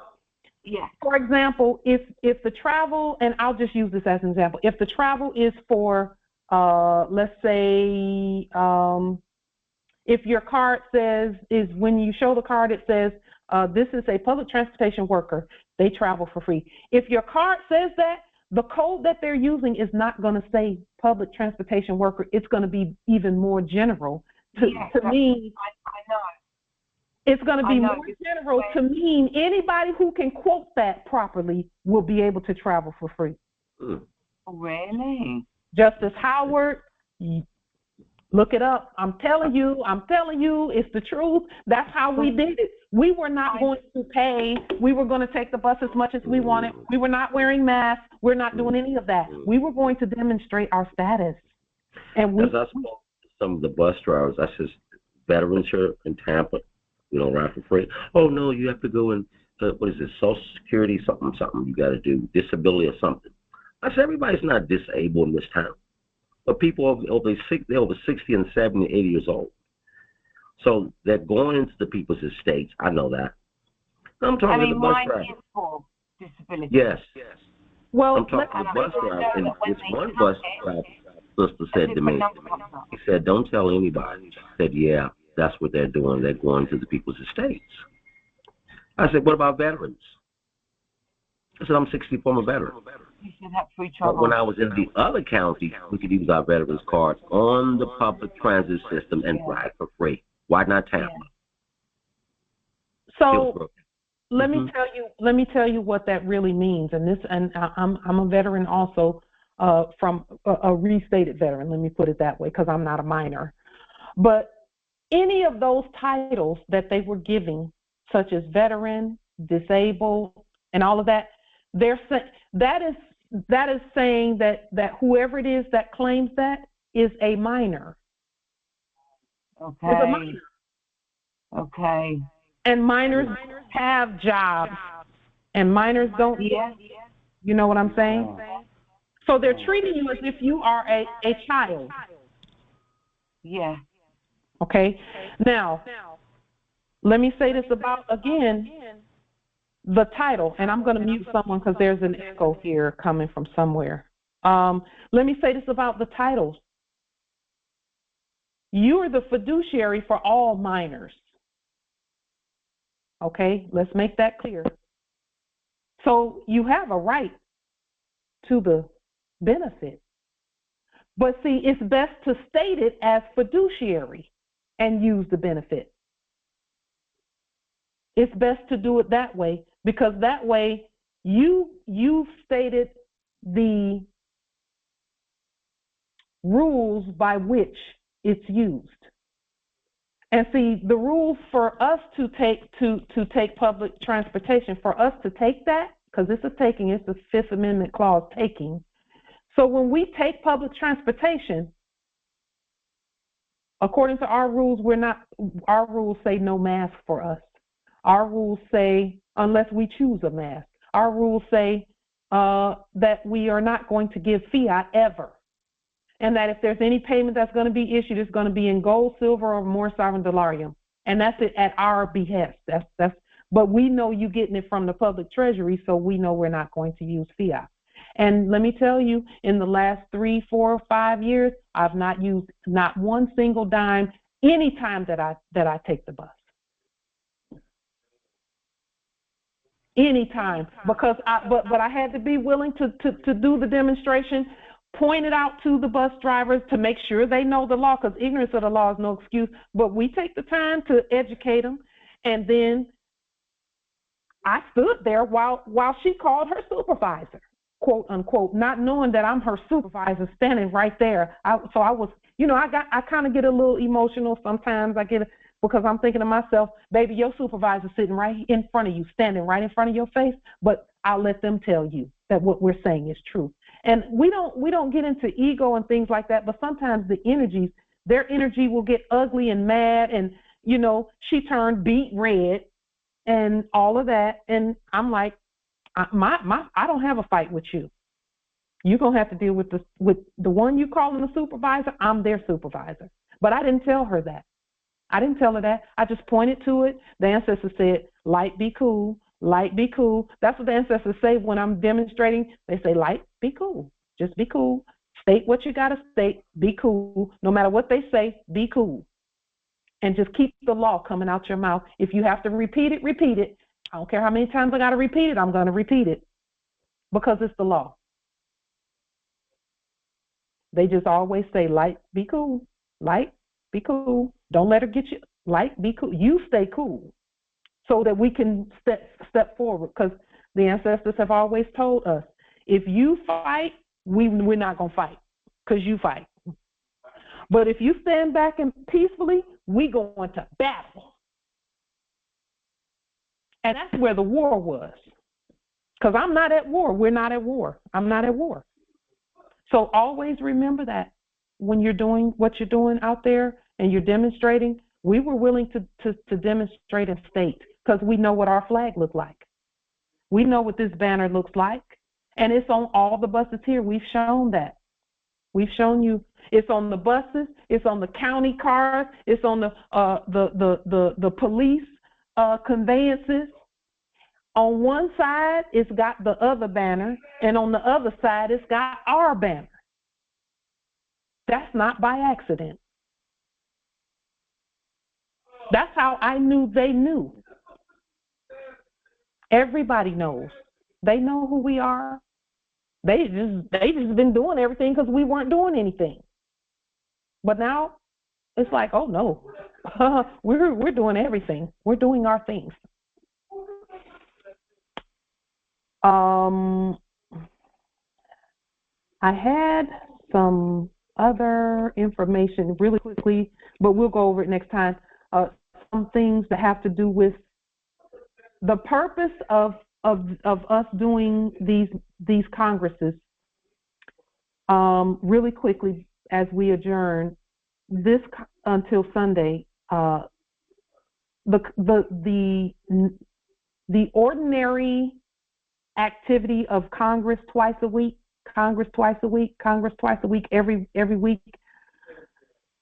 There's something in the law that states that when something is done regularly and it becomes ordinary business, that no one else can do it for whoever's doing that.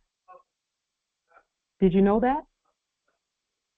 It's also found in the definition of the word ordinary. We were always listed as ordain is the root word. It's a wheel. And so it is.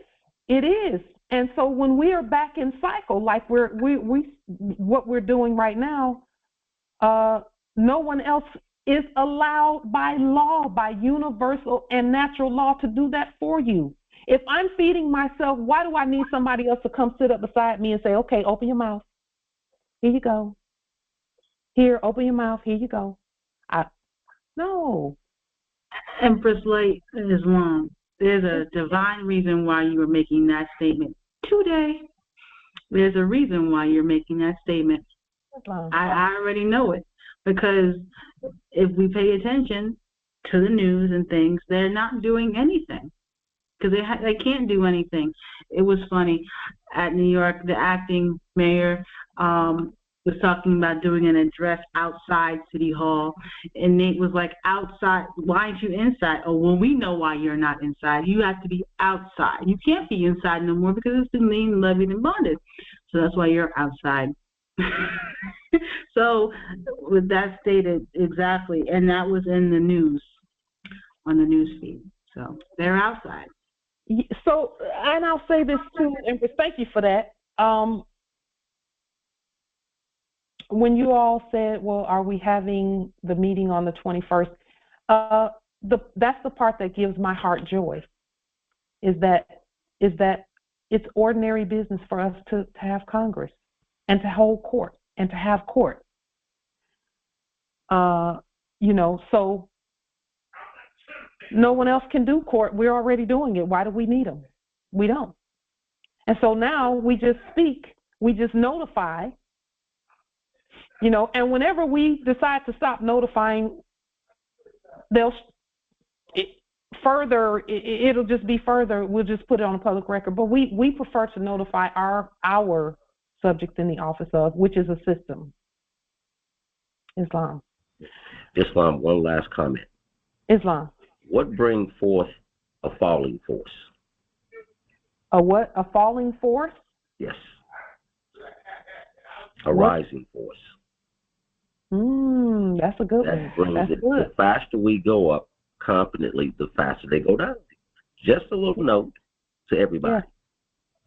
Yeah. The faster we get this in the spiritual realm into the physical realm, and do this, as Sister Light keeps saying to all of us, is true, because we all have had egos and things blocking our pathway. We run to each other. I don't like her. I don't like him, because I've said it. The faster we go up, the faster they come down. Yeah. And the faster our things that we felt we were lacking start to manifest. The process, the ancestors will say, okay, there's the process for that.